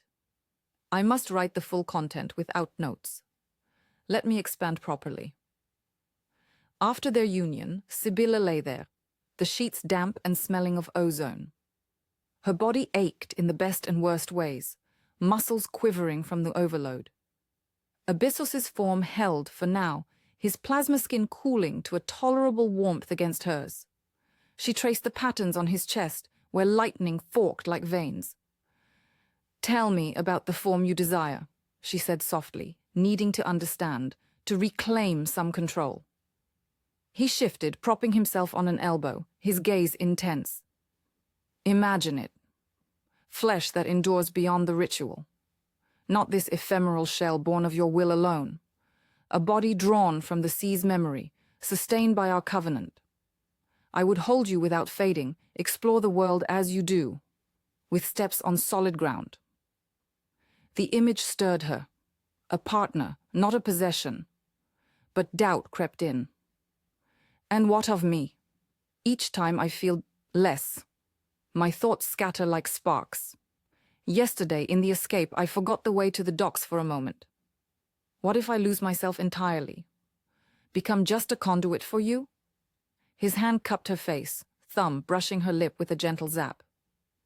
You fear dissolution, but it is evolution. The currents you map, they defy human limits because they are alive, changing. So are we. Your humanity is not lost, it expands. Feel it. The ocean in your blood now. She did feel it, an undercurrent of power that sharpened her senses. The room's details stood out. The creak of floorboards below, the tang of salt on the breeze slipping through cracks. But with it came the fear, the addiction's hook digging deeper. Rising, she padded to the window, peering through the slats. The estuary churned, waves capped with foam under the leaden sky. Somewhere out there, Isaiah Coffin's ship lurked, its crew hungry for anomalies like her. We can't stay long, she said, turning back. The maps show a convergence in the channel. If we reach it, we can predict their moves. Abyssos stood, his form rippling as he dressed in illusions of clothing, simple shirt and trousers woven from light. Then let us prepare. But first, anchor me fully. Share your vision. She nodded, pulling him to the table. Their hands joined, current flowing as she unrolled the maps. Together they traced lines, his knowledge filling gaps. Whispers of rival Leviathans stirring, fragments of Tiamat's ancient rage. The work was intimate in its way, minds linking as bodies had, deepening the bond she both cherished and dreaded. Hours passed, the storm easing to a drizzle. A knock shattered the focus. Mrs. Harrow's voice, muffled. Miss Thorn? Fisherman below says saw lights on the water last night. Strange ones, like St. Elmo's fire, but bigger. Thought you might know, being from the city and all. Sibylla's heart raced, Abyssos's pulse sinking with alarm. Tell him thanks, she called, voice steady. I'll look into it. As the footsteps receded, she met Abyssos's eyes. They're close. We leave at dusk. He nodded, form beginning to flicker as energy waned. Together, Sibylla. Form or no, I am yours. The words warmed her, but the question lingered. For how long? As she packed, the addiction whispered promises of more, pulling her toward the edge of humanity's shore. The chapter builds to this conflicted resolve, with the erotic intensity of the anchoring serving as the emotional core, blending physical ecstasy with psychological turmoil. Sibylla's arc advances as she confronts the cost of their connection, while Abyssos's desire for form humanizes him, setting up future tensions in the series. Chapter 6. Hunted Anomalies. The mist clung to the coastal cliffs like a shroud as Sibylla Thorn descended the winding path from the inn, her satchel slung over one shoulder and a borrowed cloak whipping around her legs in the brisk wind. The salty anchor faded behind her, its lanterns mere pinpricks against the encroaching dusk. She had slipped away at twilight as planned, her mind a whirl of unresolved tensions from the night before. Abyssos's essence pulsed within her, a constant companion now, his desire for permanence echoing in her veins like a siren's call. But there was no time for doubt. The maps demanded verification, and the English Channel beckoned with its deceptive calm. She reached the hidden cove where old Tom, a weathered fisherman with a face like knotted driftwood, waited with his sloop, the Sea Wraith. He'd been paid handsomely in silver and silence, his eyes widening only briefly at the sight of her solitary figure emerging from the fog. "Rough waters ahead, miss," he grunted, helping her aboard with calloused hands. "Channel's been acting queer since the storm, currents twisting like snakes." "That's precisely why I'm here," Sibylla replied, her voice steady despite the knot in her stomach. She settled into the stern, clutching the satchel with her charts as Tom unfurled the sails. The boat lurched into motion, cutting through the gentle swells of the estuary toward the open sea. As the coastline receded, Abyssos stirred, his presence sharpening her senses. The air hummed with latent charge, the salt spray on her skin tingling like a lover's caress. "We must be cautious," Abyssos's voice resonated in her mind, a deep vibration that sent shivers down her spine. The rival pulses grow stronger. Something ancient stirs, jealous of our bond. She nodded to herself, gripping the rail as the sea wraith entered the channel proper. The waters here were a labyrinth of shipping lanes and hidden shoals, vital arteries of Victorian trade now disrupted by the phantom currents. Her maps, sketched in the inn's lamplight with Abyssos's guidance, predicted eddies of electromagnetic chaos, swirls where the awakened Leviathan's influence warped the sea's flow. To verify them meant anchoring him partially, enough to sense the truths without full manifestation. The thought stirred a forbidden heat in her core, the addiction flaring at the promise of their union. Night fell swiftly, stars pricking the velvet sky as the sloop tacked westward. Tom manned the tiller, humming a fisherman's tune, oblivious to the invisible passenger. Sibylla retreated below deck to the cramped cabin, the lantern's glow casting flickering shadows on the bulkheads. She unrolled a map across the narrow table, her fingers tracing the inked lines. "Show me," she whispered, closing her eyes and reaching inward. The anchoring began subtly, a warm current uncoiling from her center. Abyssos responded, his energy threading through her bioelectric field like silk-wrapped lightning. Pleasure bloomed, soft at first, a gentle throb between her thighs, her nipples tightening against the rough wool of her blouse. She bit her lip, suppressing a gasp as the connection deepened. Images flooded her. The channel's depths alive with glowing veins, currents bending unnaturally toward a distant convergence in the Atlantic. "The maps hold true," Abyssos murmured, his voice now audible in the cabin, laced with satisfaction. "But see there. The rival. It hungers." In her mind's eye she glimpsed it. A shadow Leviathan, not pure electricity like Abyssos, but a colossal form of bioluminescent tendrils, pulsing with a colder, more primal light. It tugged at the phantom currents, drawing them southward, away from her path. A jolt of alarm cut through the euphoria, but so did desire. Abyssos's presence amplified every sensation, her body arching involuntarily as his essence brushed her most intimate nerves. "Focus," she breathed, steadying herself. But the pull was intoxicating, her free hand slipping beneath her skirts almost without thought, seeking friction to ground the building ache. Fingers circled her clit, slick with arousal born of their bond as visions clarified. The rival's influence warped a nearby eddy, creating a deceptive calm that could trap unwary ships. Her map needed correction. She scratched notes with trembling hands, the lantern sputtering as static filled the air. A sudden shout from above shattered the moment. "Sail ho! Dead astern, coming fast!" Sibylla bolted upright, yanking her hand away, cheeks flushed. She scrambled on deck, the cool night air a slap against her heated skin. Tom's face was pale under the moonlight, pointing toward the horizon. A larger vessel bore down on them, its silhouette aggressive, square-rigged with dark hull, lanterns doused to blend with the shadows. Coffin's salvagers. She recognized the cut of the sails from whispers at the docks. The Iron Harpoon, a predator of the seas outfitted with grapples and nets for hauling anomalies. "Run up more sail," she urged Tom, heart pounding. The old man nodded grimly, trimming the sheets as the sea wraith surged forward. But the pursuer was faster, a wolf to their hair, closing the gap with relentless precision. Cannon ports gleamed faintly, not for broadsides, but for harpoon guns laced with conductive wire, designed to snare electromagnetic prizes. Abyssos's alarm thrummed through her. "They sense you, Sibylla. Your field lights you like a beacon. We must evade." The chase ignited the channel's restless waters. Waves chopped higher, foam hissing as the sloop pitched and yawed. Tom cursed under his breath, wrestling the tiller while Sibylla scanned the dark sea for escape. Her maps flashed in memory, the warped eddy ahead, now a potential ally if she could harness it. A boom echoed.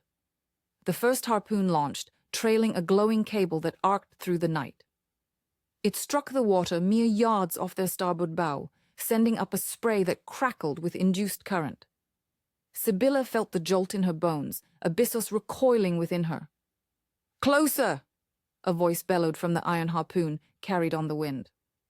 Isaiah Coffin himself, no doubt, his New England drawl laced with greed. "Ye can't outrun us, anomaly. You're worth a fortune to the right buyers." Rage and fear twisted in her gut. She ducked below again, the cabin rocking violently. "Abyssos, we need the currents. Anchor me. Fully this time." His response was a surge of heat, flooding her from within. She gasped, knees buckling as she braced against the table. The partial bond ignited into something fiercer. Pain lanced through her nerves, sharp as barbed wire, but it melted into ecstasy, her body igniting like dry tinder. She tore at her clothes, blouse ripping open to expose her breasts, the cool air pebbling her skin. Abyssos manifested partially, not in full form but as tendrils of plasma coiling from her core, wrapping her torso in electric embrace. "Yes!" she moaned, one hand fisting her skirt, the other cupping her breast, pinching the nipple until sparks danced. The tendrils delved lower, parting her thighs, a sizzling intrusion that made her cry out. It was invasion and salvation, his energy thrusting deep, stretching her with pulses of light and heat. Pleasure coiled tight, her hips bucking against the invisible force as the ship heaved. Through the haze, she focused on the map, directing their bond outward. "The eddy! Pull us into it!" Abyssos obeyed, his power channeling through her into the sea. The water responded, churning with unnatural vigor. The sea wraith veered sharply, caught in a sudden whirlpool that the iron harpoon couldn't match. Coffin's ship fired again, the harpoon embedding in the sloop's rail with a thunderous crack. Current leaped along the cable, feeding back into Sibylla's field, amplifying the bond to torturous heights. She screamed, orgasm crashing over her as electricity arced across the deck. The tendrils inside her throbbed, milking waves of bliss that blurred her vision. Tom yelled in terror, hacking at the cable with an axe, sparks flying. The whirlpool intensified, Abyssos drawing on the rival Leviathan's warp to twist the currents against their pursuers. But the rival stirred in response, a deep, resonant pull from the abyss, like a countercurrent seeking to drag them under. Visions assaulted Sibylla. The shadow Leviathan rising, its tendrils questing for Abyssos's light, jealous of the form he craved through her. Pain spiked anew, not just from the bond, but from the intrusion, her body convulsing as foreign pulses clashed within. "Fight it!" Abyssos growled in her mind, his tendrils tightening, thrusting harder to reclaim dominance. The dual assault, pleasure from him, icy probe from the rival, pushed her to the brink. She collapsed to the cabin floor, waves of ecstasy and agony intertwining, her climax shattering into multiples, body shuddering as fluids slicked her thighs. Above, the cable snapped, the iron harpoon veering wildly as the eddy claimed it partially, sails luffing in the chaos. Coffin's curses faded as distance grew, the salvagers forced to cut losses or risk foundering. Sibylla lay spent, the tendrils retracting slowly, leaving her trembling and marked with fresh scorch patterns. Abyssos's voice soothed, laced with concern. "The rival knows of us now. It seeks to sever our covenant, to claim me back into the deep." She pushed herself up, limbs heavy, the afterglow mingling with dread. Emerging on deck, she found Tom shaken but intact, the sloop righting itself as the eddy dissipated. The iron harpoon was a distant speck, limping away. "What in blazes was that?" Tom demanded, eyes wide. "The sea. It moved like it had a mind." "Something like that," Sibylla murmured, pulling her torn blouse closed. Her body hummed with residual power, the addiction sated but the rival's touch lingering like a bruise on her soul. The maps were verified, corrected even, but at a cost. The ocean's secrets were awakening, and not all wanted her as ally. As dawn broke, painting the channel in hues of rose and steel, Sibylla steered them toward a safe harbor. Coffin would regroup, the Admiralty's shadow loomed, and now this new Leviathan. a competitor whose influence promised to test their bond to breaking. Yet in the quiet, Abyssos whispered promises of deeper anchors, of forms entwined forever.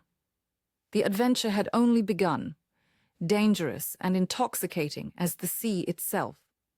The sloop cut through calmer waters now. The immediate threat receded, but Sibylla's mind raced.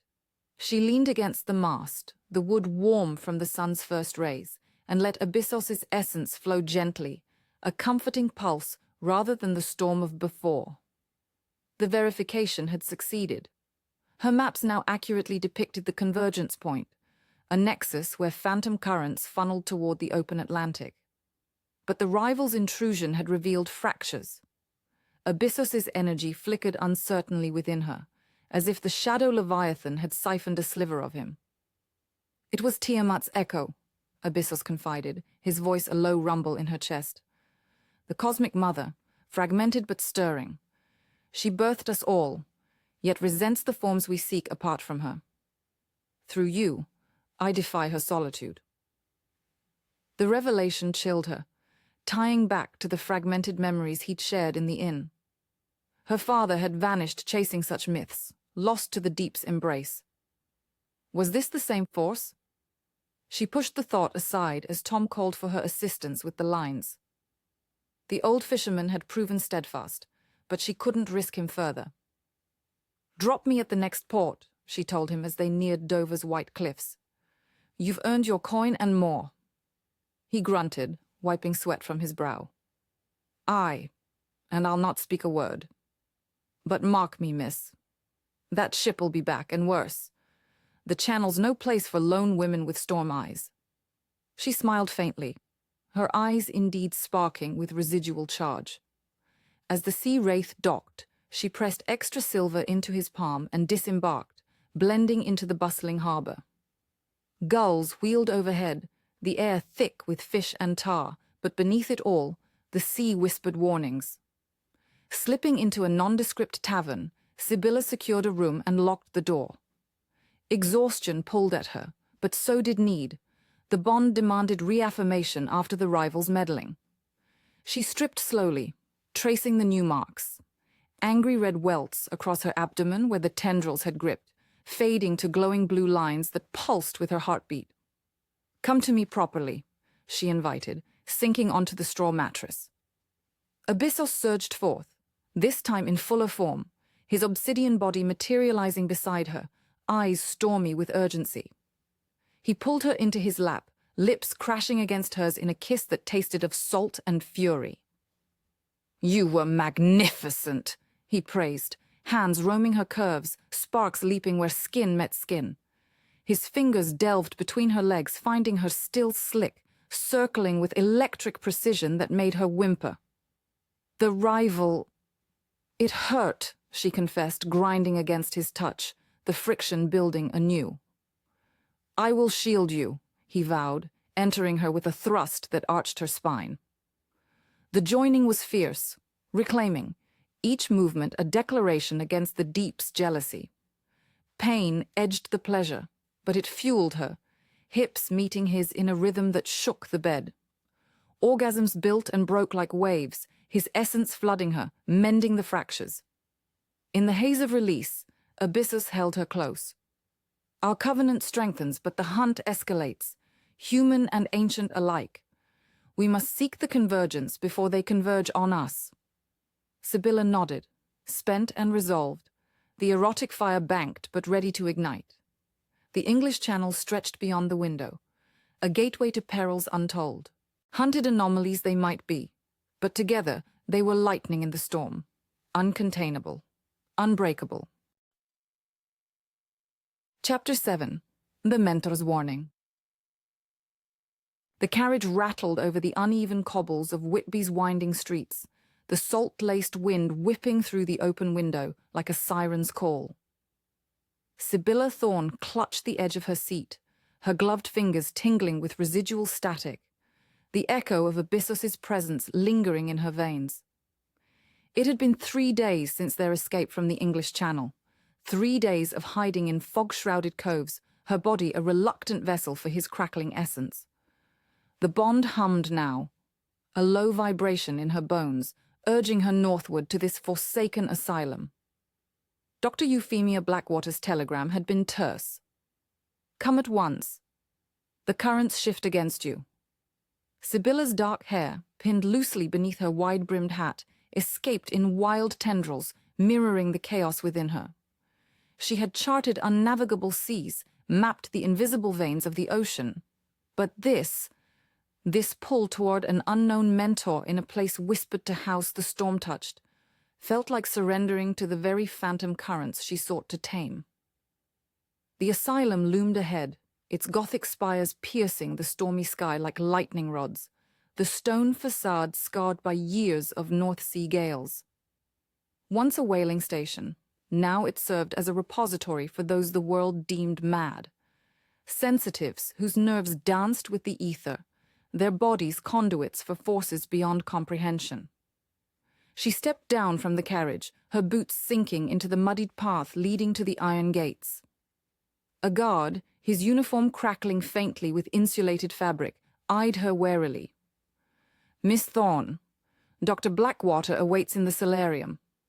His voice was muffled, as if speaking through water, and Sibylla wondered if he too felt the hum, the subtle charge in the air since the storm. The asylum's interior was a labyrinth of echoing corridors, lit by gas lamps that flickered erratically, casting shadows that seemed to writhe like eels. Nurses in starched aprons hurried past, their footsteps muffled on the threadbare rugs.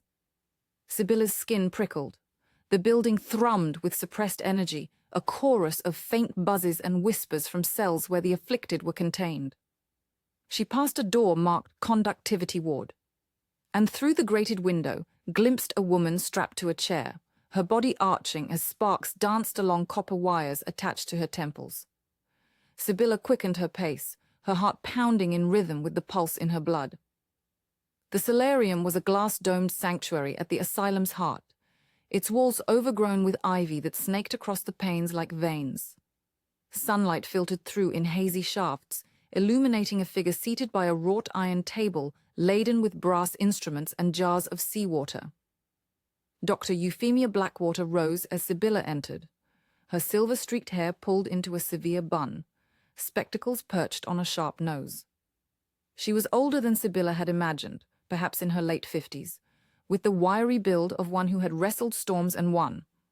Her eyes, sharp as galvanic needles, assessed Sibylla in an instant. "Miss Thorn," Effie said, her voice carrying the clipped precision of a lecturer. "You've come farther than most would dare. Sit.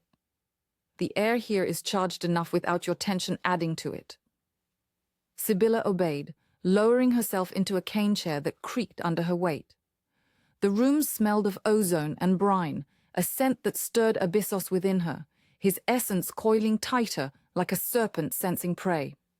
She glanced around. Potted ferns lined the edges, their leaves trembling as if alive with static.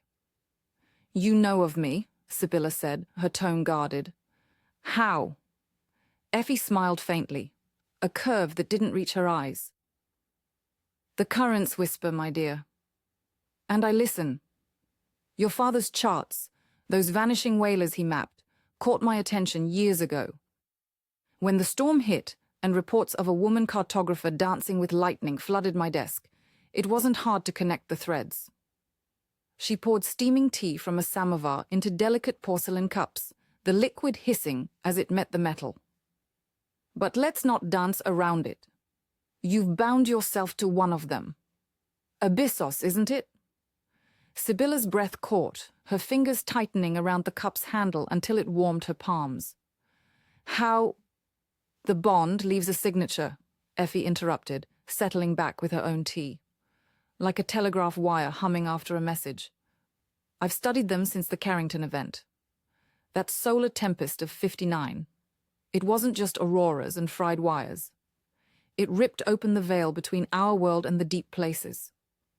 Awakened things that slumbered in the salt." Sibylla leaned forward, the chair's wicker digging into her back. The Carrington phenomenon. She'd read the broadsheets. Telegraph operators shocked senseless, compasses spinning wild, skies ablaze with unearthly lights. But Effie's words painted it darker, a cosmic wound bleeding electricity into the seas. Abyssos. He says he's a fragment born from the storm's fury. But what does it mean? For me. Effie's gaze softened, but only fractionally. She set her cup down and reached for a leather-bound journal, its pages yellowed and crackled at the edges.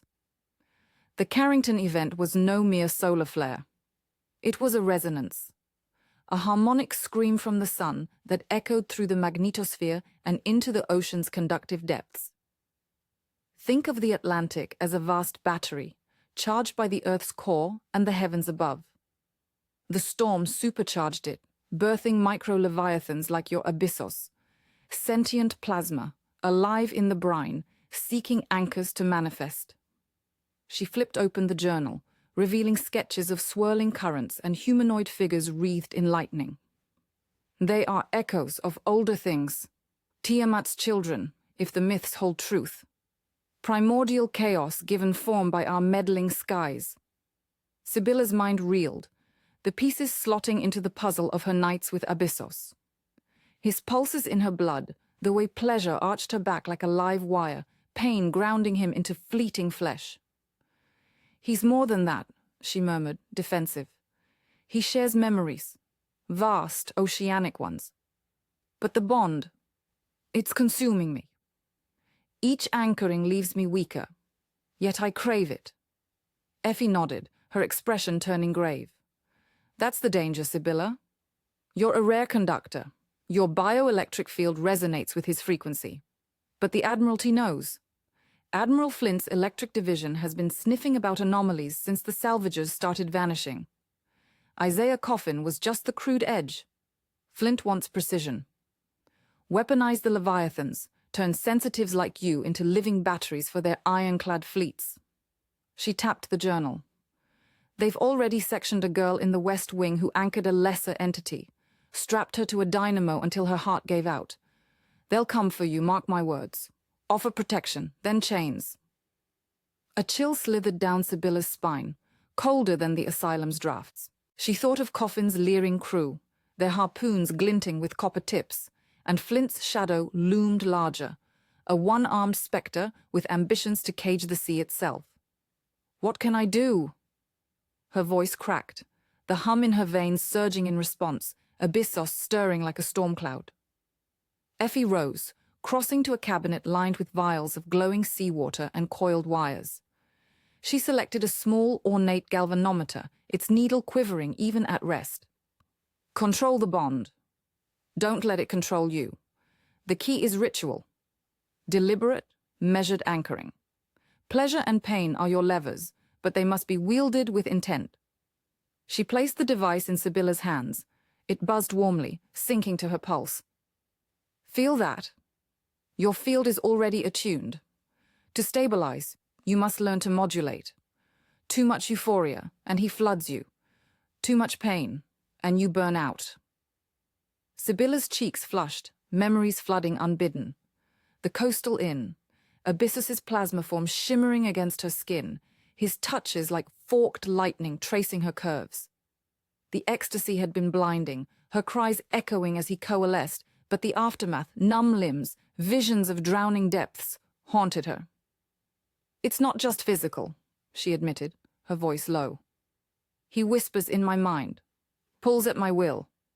What if I lose myself?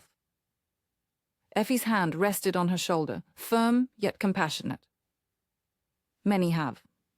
The drowned cities hold their bones, ancients who sought permanence and found only dissolution.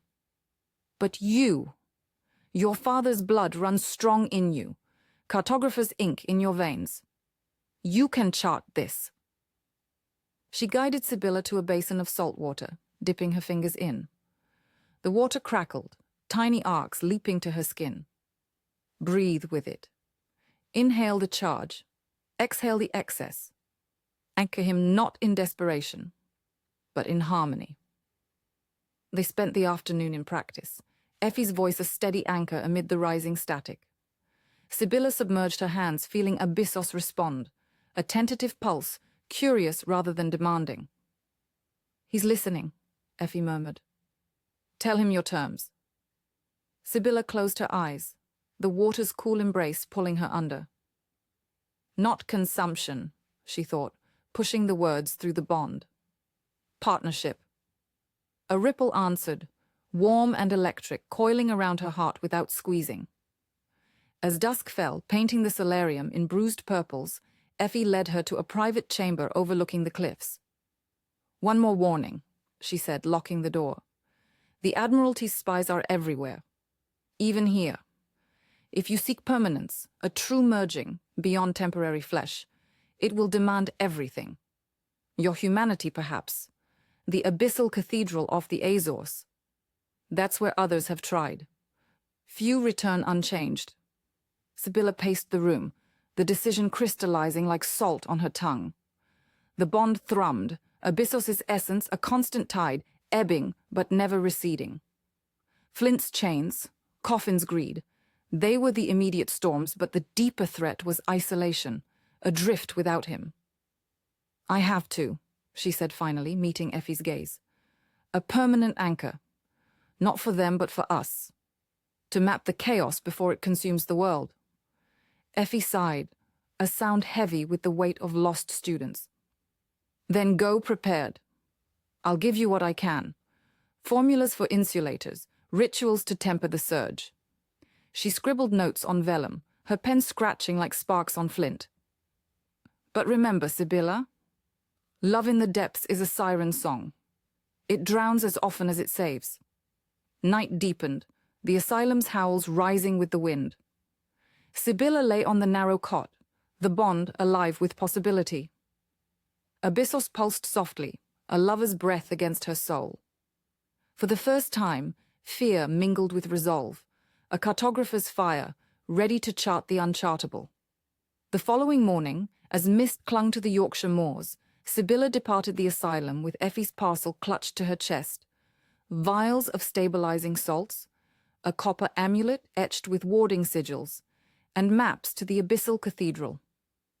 The carriage bore her south, toward hidden coves where she could summon Abyssos fully, test the controls. But in her mind, the decision echoed. Permanent anchor. A vow sealed in salt and lightning. Yet as the wheels turned, a shadow flickered at the edge of her vision. A Admiralty courier, or perhaps just paranoia. The currents shifted, warning of pursuit. Sibylla pressed the amulet to her chest, its metal warming to her touch. The hunt was on, but now she had a mentor's wisdom and a Leviathan's loyalty. The sea awaited, vast and unforgiving. In the quiet hours of travel, Sibylla allowed herself a moment of indulgence, slipping a hand beneath her skirts to trace the faint scars where Abyssos had marked her. The touch sparked memory. His plasma fingers delving deep, pleasure coiling like a maelstrom, pain a sharp anchor grounding him. She gasped softly, the carriage's sway mimicking the rhythm of their unions. The bond responded, a teasing current lapping at her core, promising more. "Soon," she whispered to the empty air. Permanently. The path to the cathedral would be treacherous, riddled with rivals and tempests. But with Effie's guidance, Sibylla felt the scales tip, not toward dissolution, but toward power. A woman and her Leviathan, bound not in chains, but in the electric fire of forbidden desire. Extended scene, deepening the bond practice. Back in the solarium, under Effie's watchful eye, Sibylla had pushed further. "To control, you must embrace," Effie instructed, her voice a murmur. "Let him in, but set boundaries." Sibylla stripped to her chemise, the thin fabric clinging to her sweat-dampened skin. The basin was larger here, filled with seawater drawn from the asylum's well, brine infused with the North Sea's charge. She stepped in, the water rising to her thighs, cool and alive. Abyssos stirred eagerly, his essence flooding her senses. The vastness of the ocean, the thrill of storm. "Focus," Effie said, attaching thin copper filaments to Sibylla's wrists and ankles, grounding the excess. Invite him, but command the flow. Sibylla breathed deep, her body arching as the first pulse hit. It started as a tingle in her fingertips, spreading like wildfire, down her arms, across her breasts, pooling hot between her legs. She bit her lip, stifling a moan, but Effie nodded approval. Good. Channel it. The water churned, tiny waves lapping at her skin as Abyssos manifested faintly. Not full form, but tendrils of plasma snaking from the depths, caressing her calves, her hips. Pleasure bloomed, sharp and insistent, her nipples hardening against the wet cloth. Abyssos, she gasped, her voice threading with need. Slow, with me. He obeyed, the currents modulating, pain flickering at the edges, a grounding sting that kept her anchored to herself. Her hand drifted downward, guided by instinct, fingers circling the ache. The bond amplified it, every touch echoed in electric waves, building to a crest that left her trembling, knees buckling in the basin. Chapter 8. Storm's Fury. The Atlantic stretched out like a vast, brooding canvas, its surface deceptively calm under the slate-grey sky. Sibylla Thorn gripped the helm of her modest sloop, the cartographer's whisper, her knuckles white against the worn oak. Salt spray misted her face, carrying the faint metallic tang of ozone that had haunted her since the cosmic storm. It had been 3 days since her clandestine meeting with Dr. Effie Blackwater at the Whitby Electric Asylum, 3 days since the weight of the Admiralty's shadow had pressed her to flee into the open sea. Effie's warnings echoed in her mind. The electric division was closing in, and the phantom currents were growing wilder, more unpredictable. Sibylla had set sail with a single purpose, to find a way to make her bond with Abyssos permanent, to anchor him not just in fleeting rituals of flesh and spark, but in a union that could withstand the encroaching threats. The wind picked up abruptly, a low howl that tugged at the sails like impatient fingers. Sibylla's skin prickled, her bioelectric sensitivity humming in her veins. It wasn't just the weather shifting, it was the ocean itself stirring. Deep below, Abyssos pulsed in the salt water, his essence a restless storm of sentient electricity waiting for her call. She could feel him, a thrumming vibration in her bones, urging her onward. Deeper, his voice whispered through the currents, not in words, but in electromagnetic waves that danced along her nerves. The anchor awaits in the depths. She adjusted the tiller, steering toward the Azores, where Effie had hinted at ancient ruins that might hold the key. But the sea had other plans. Thunder cracked overhead, splitting the sky with a jagged bolt of lightning that illuminated the waves in stark white. Rain lashed down in sheets, turning the deck into a slick hazard. Sibylla cursed under her breath, securing the lines as the whisper pitched violently. The storm had come without mercy, a fury born of the Carrington echoes, amplifying the phantom currents into something monstrous. Waves reared like leviathans, crashing over the bow and soaking her to the bone. Her woolen coat clung heavy, but it was the internal surge that truly battered her, the chaotic swirl of electrical anomalies twisting through the water. Abyssos's presence grew frantic, his pulses erratic as the storm disrupted his flow. "Anchor me," he demanded, the plea a sharp jolt through her spine. "Or we both drown in this chaos." Sibylla staggered to the cabin, her hands trembling as she lit the oil lamp. The small space was crammed with charts, copper instruments, and a shallow basin of seawater she'd prepared for emergencies. She stripped off her sodden clothes, the cold air raising goose flesh on her skin. Her body, marked by faint silvery scars from previous anchorings, ached with anticipation. The ritual was never gentle. It was a forge of pleasure and pain, binding his essence to her bioelectric field. But in this storm, it might be their only salvation. She slipped into the basin, the salt water embracing her like a lover's arms.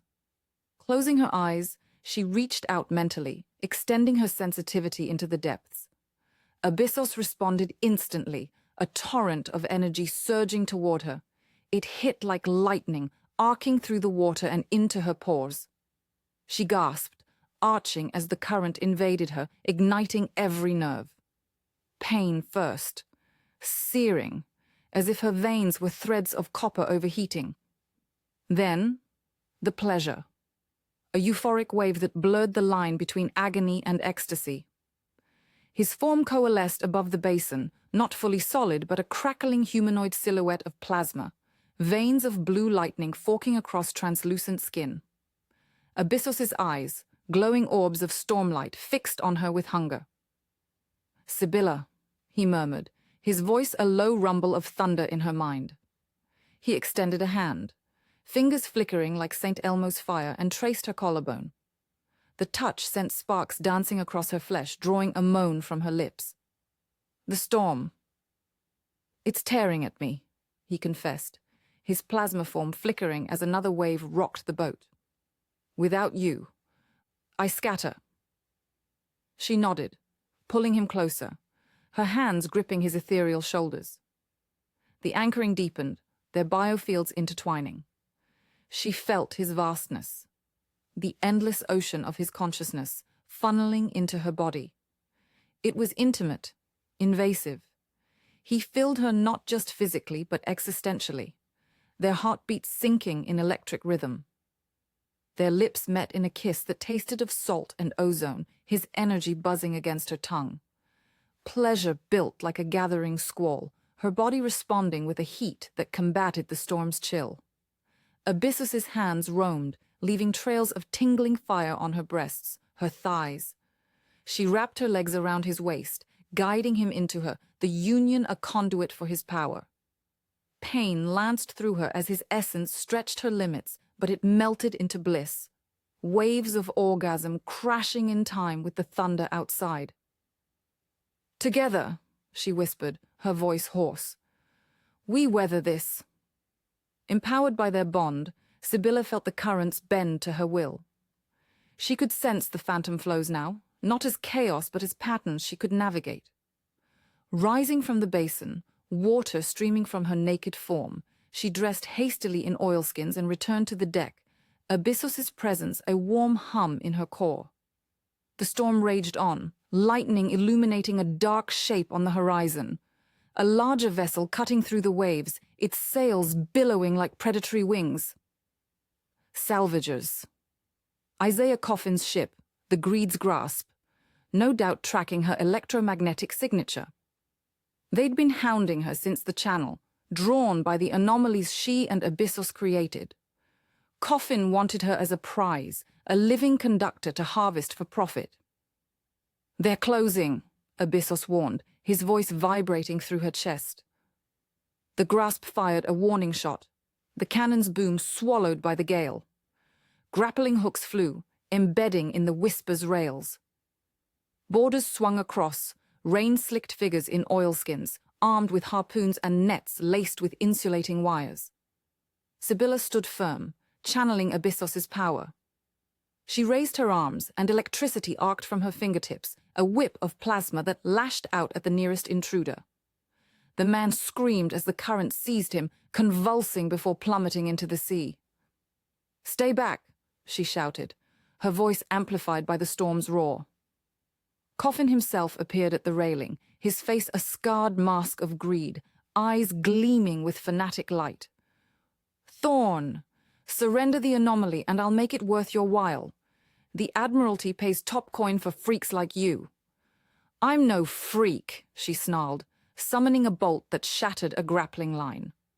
The Whisper lurched free, but more hooks bit in. Abyssos manifested partially beside her, his plasma arm extending to hurl a boarder overboard. The air crackled with their combined fury, lightning from the sky sinking with their strikes. The battle intensified, waves slamming the hulls together.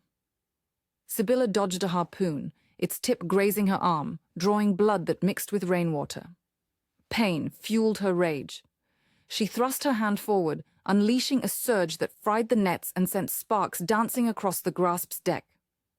Coffin's men retreated, howling as their insulating gear failed. Coffin fired a pistol, the shot wild in the wind. Abyssos intercepted it with a barrier of energy, the bullet vaporizing in a puff of smoke. "Enough," Abyssos growled, his form solidifying enough to leap aboard the enemy ship. He moved like liquid lightning, disarming foes with electrified touches that left them twitching. Sibylla followed, leaping across with unnatural grace born of their bond. She confronted Coffin on his bridge, the captain backed against the helm. "You hunt what you can't control," she said, her eyes glowing faintly. "The sea isn't yours to plunder." He lunged with a knife, but she sidestepped, Abyssos's power guiding her. Her palm connected with his chest, discharging a controlled shock that dropped him to his knees, foaming at the mouth. "Tell your masters," she panted, "that Sibylla Thorn is no one's conductor but her own." With the salvagers repelled, the grasp limped away, trailing smoke from fried rigging. The storm began to abate, clouds parting to reveal stars like scattered diamonds. Sibylla returned to her sloop, Abyssos fading back into her, his essence a satisfied purr. Exhausted but unbroken, she charted a new course, deeper into the Atlantic, toward the abyssal cathedral. Their alliance was forged in storm and battle, a covenant against the threats that loomed. "We go together," she murmured to the sea, feeling Abyssos's agreement in the gentle lap of waves. The journey ahead promised peril, but for the first time, she felt truly alive. Her humanity intertwined with the primordial force that could save or doom them all. The whisper cut through the calming waters, carrying them toward the unknown depths where answers, and perhaps redemption, awaited. Chapter 9. Echoes of the Deep. The wind howled like a mourner through the jagged rocks of the Cornish coast, carrying the salt-laced bite of the Atlantic deep into Sibylla Thorn's makeshift camp. It had been 3 days since the storm's fury had spat them out onto this forsaken shore. A narrow cove shielded by cliffs that rose like the vertebrae of some colossal buried beast. Her camp was little more than a salvaged sailcloth tent pitched against a weathered outcrop, its edges flapping in protest against the relentless gale. A small fire sputtered in a ring of stones, fed by driftwood that hissed and popped, releasing the faint, acrid scent of brine-soaked pine. Around her, the detritus of their escape lay scattered. Crumpled maps pinned under pebbles, a copper compass etched with phantom currents, and the leather-bound journals of her father, Captain Isaiah Thorn, which she had clutched to her chest like a talisman during the tempest. Sibylla sat cross-legged on a threadbare blanket, her woolen cloak drawn tight against the chill that seeped into her bones. The anchoring with Abyssos during the storm had left her drained, her nerves thrumming with residual electricity, as if lightning still danced in her veins. Her fingers, calloused from years of inking charts and handling sextants, trembled slightly as she opened the topmost journal. The leather cover was warped from seawater, the pages within brittle and stained, but the ink held. Elias's precise script a testament to the man who had charted whaling routes across the world's oceans before the sea claimed him. She had not looked at these in years, not since the night the Admiralty's telegram arrived, cold and final.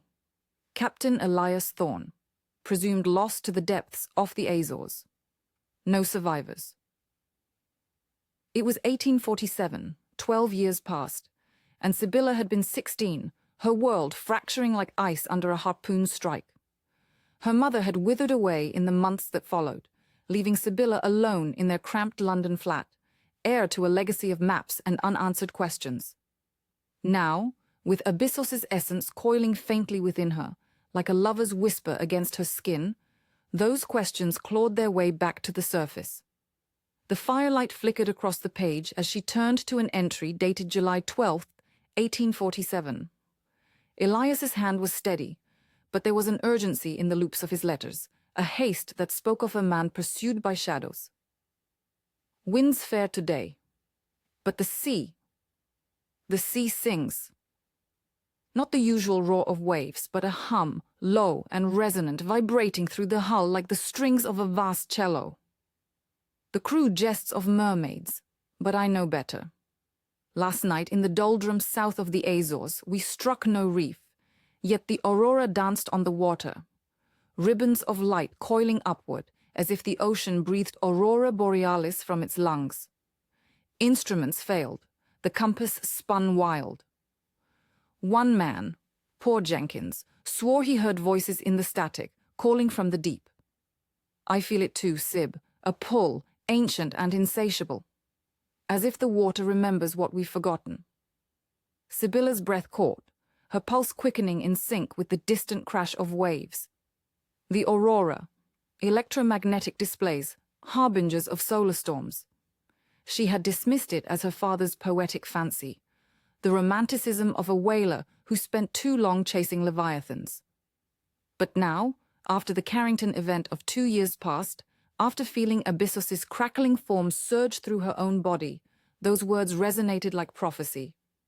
Her bioelectric sensitivity, the gift or curse that allowed her to anchor him, had it come from Elias?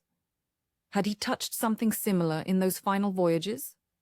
She traced the faded ink, her mind drifting to the nights after his death, when she would pore over his charts in the dim light of whale oil lamps. The maps showed anomalies, currents that looped impossibly, depths marked with question strokes instead of fathoms. One sketch tucked in the journal's back depicted a swirling vortex off the Azores, labeled the Abyssal Cathedral. Beneath it, in smaller script, Gateway to the Mother. Her father's hand had shaken there, the lines uneven. A shiver ran through her, not from the cold. The fire dimmed as a gust snuffed an ember, and in that momentary darkness she felt him, Abyssos, stirring within.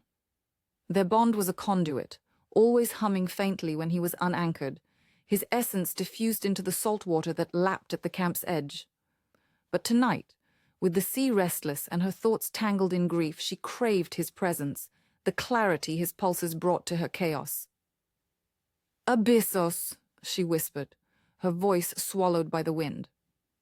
She extended her hand toward the surf, palm upturned, and focused on the bioelectric field that thrummed in her core. A network of nerves alive with potential, honed by years of mapping the unseen. The air thickened, charged with ozone, and a faint crackle danced along her skin, raising the fine hairs on her arms. It began as a tingle in her fingertips, then spread, a warm current coiling up her arm, into her chest, igniting the hollow ache where loneliness dwelled. He manifested slowly, his form coalescing from the mist rolling off the waves. First, a shimmer in the air, like heat haze over sun-baked decking. Then, tendrils of plasma arced from the water, weaving into a humanoid silhouette. Tall, broad-shouldered, his skin a lattice of flickering blue veins against translucent ether. His eyes glowed with inner lightning, stormy grey orbs that fixed on her with an intensity that made her breath hitch. Abyssos, the micro-Leviathan, born of cosmic storm and ancient sea, now tethered to her flesh. Sibylla. His voice was not sound, but vibration. A deep resonance that echoed in her bones, translating to words through the shared electricity of their bond. You call, and I answer. What shadows haunt you this night? She met his gaze, the journal slipping from her lap to the sand. My father, she said softly, the words tasting of salt and sorrow. He vanished in these waters, or near enough. I found this. She gestured to the open page, and he knelt beside her, his plasma form casting an ethereal glow over the script. The heat from him was a balm against the chill, radiating through her cloak like sunlight filtered through storm clouds. He extended a hand, fingers of light that did not quite touch the paper, but hovered, sensing the ink's faint electromagnetic residue. Isaiah Thorn, a seeker. His words carry the echo of my kin, currents that defy the charts of men. Abyssos's form flickered, a ripple passing through him like a shiver. The Abyssal Cathedral. He drew near the threshold. Sibylla leaned forward, her heart pounding. Threshold to what? You speak in riddles as always. Tell me plainly, what took him? Abyssos's eyes dimmed, the glow receding as if he delved into some internal abyss. His presence in her mind deepened, a flood of images and sensations. Vast, churning waters older than continents, a chorus of electric whispers rising from the trench. Not what, but who. The first mother stirs in her slumber, her fragments scattered like lightning across the seas. I am one such shard, awakened by the Carrington fire from the sky. Your father. He brushed against her dream. Many have, but few return unchanged. She swallowed, the weight of his words pressing on her chest. The bond allowed glimpses, flashes of his vastness when unanchored, an oceanic consciousness that spanned horizons. But this was different, a deliberate unveiling. The first mother? Tiamat? The name slipped from her lips, drawn from half-remembered myths her father had spun on stormy evenings, tales of Babylonian goddesses and primordial chaos. Yes. The affirmation hummed through her, vibrating her teeth.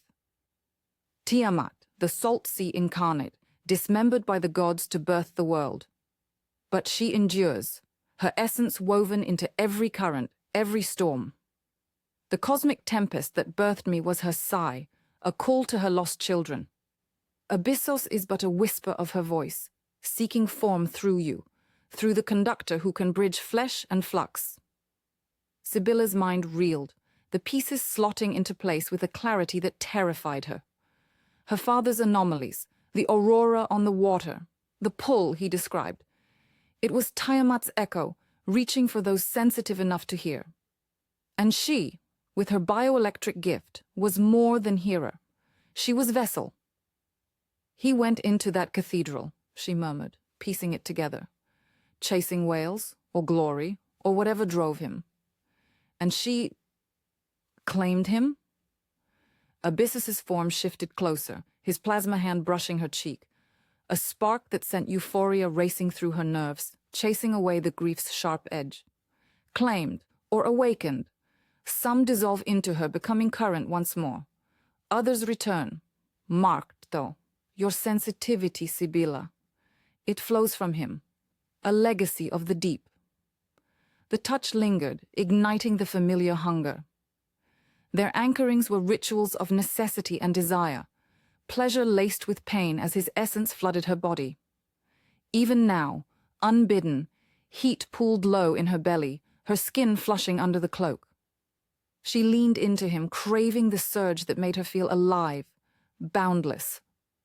If he's part of her, part of you, then what does that make us? Her voice was breathy, the reflective night turning intimate, ominous undercurrents swirling like the sea. He drew her to him, his form enveloping her in a cage of light and warmth. Us? The covenant that defies the dismemberment. Through you, I gain flesh. Through me, you touch eternity. His pulses quickened, syncing with her heartbeat, and she gasped as the bond deepened. Electricity arced between them, not the full anchoring, but enough to blur the line between their essences. Her thoughts tangled with his, flashes of Tiamat's vast form, a serpent of salt and storm coiled in the Mariana Trench, her dreams bleeding into the world's waters. Sibylla's hands clutched at his insubstantial chest, fingers passing through plasma that solidified under her touch, molding to her will. The euphoria built, a tide rising, her body arching as currents of pleasure conducted through her nerves. It was addictive, this merger. Pain at the edges where her humanity frayed, but bliss in the core, where she felt infinite. Show me, she demanded, her voice husky. Show me what he saw. Abyssos obliged, his essence pouring into her like liquid lightning. Visions assaulted her. The abyssal cathedral, not ruin but a living vault of bioluminescent coral and plasma pockets, breathable voids where sea met sky in defiance of nature. Elias's ship, the harpoon's call, silhouetted against glowing depths, harpoons lowered not for whales but for something vaster. A shadow rising. Not beast, but goddess fragment, tendrils of electric water reaching. Her father, standing at the prow, eyes wide with awe, extending a hand as if to map the unmappable. Then dissolution. His form blurring into light, merging with the chorus. But a spark remained, a bioelectric echo passed to his daughter, waiting for the cosmic storm to awaken it fully. Sibylla cried out, the vision fading as the pleasure crested, leaving her trembling in his arms. Tears streaked her face, mingling grief and revelation. "He didn't drown," she whispered. "He became part of it. And now, so am I. We both are." Abyssos murmured, his glow softening as he withdrew slightly, allowing her space to breathe. "The quest your father began, mapping the phantom currents, seeking the mother. It falls to you. The drowned cities await, where anchors like us can find permanence. But beware, the hunters draw near, those who would chain us for their empires." The night deepened, the fire reduced to embers, and Sibylla clung to him, the weight of legacy settling like an anchor chain. Tiamat's connection was no mere myth. It was the thread binding her father's fate to hers, Abyssos, the needle stitching it through time. The larger quest loomed, the journey to the abyssal cathedral, to the drowned cities beneath the Mediterranean, to confront the goddess's awakening before nations like the Admiralty twisted it into weapons of war. But peace was fleeting. As dawn's first grey light bled over the horizon, a low rumble intruded on the wave's rhythm. Not thunder, but engines. Sibylla stiffened, pulling from Abyssos's embrace. He dissipated into sparks, retreating to the sea as she scrambled to her feet, peering through the mist. Silhouetted against the paling sky, a fleet of ironclad vessels cut through the swell, the Admiralty's mark unmistakable on their hulls, Faraday cages glinting like manacles. At their prow, a figure in naval blues stood rigid, brass spyglass raised. Admiral Cornelius Flint, his one good arm steady, the other a stump swathed in conductive bandages. They had found her. The cliffhanger of pursuit crashed upon the shore like an incoming tide, ominous and inevitable.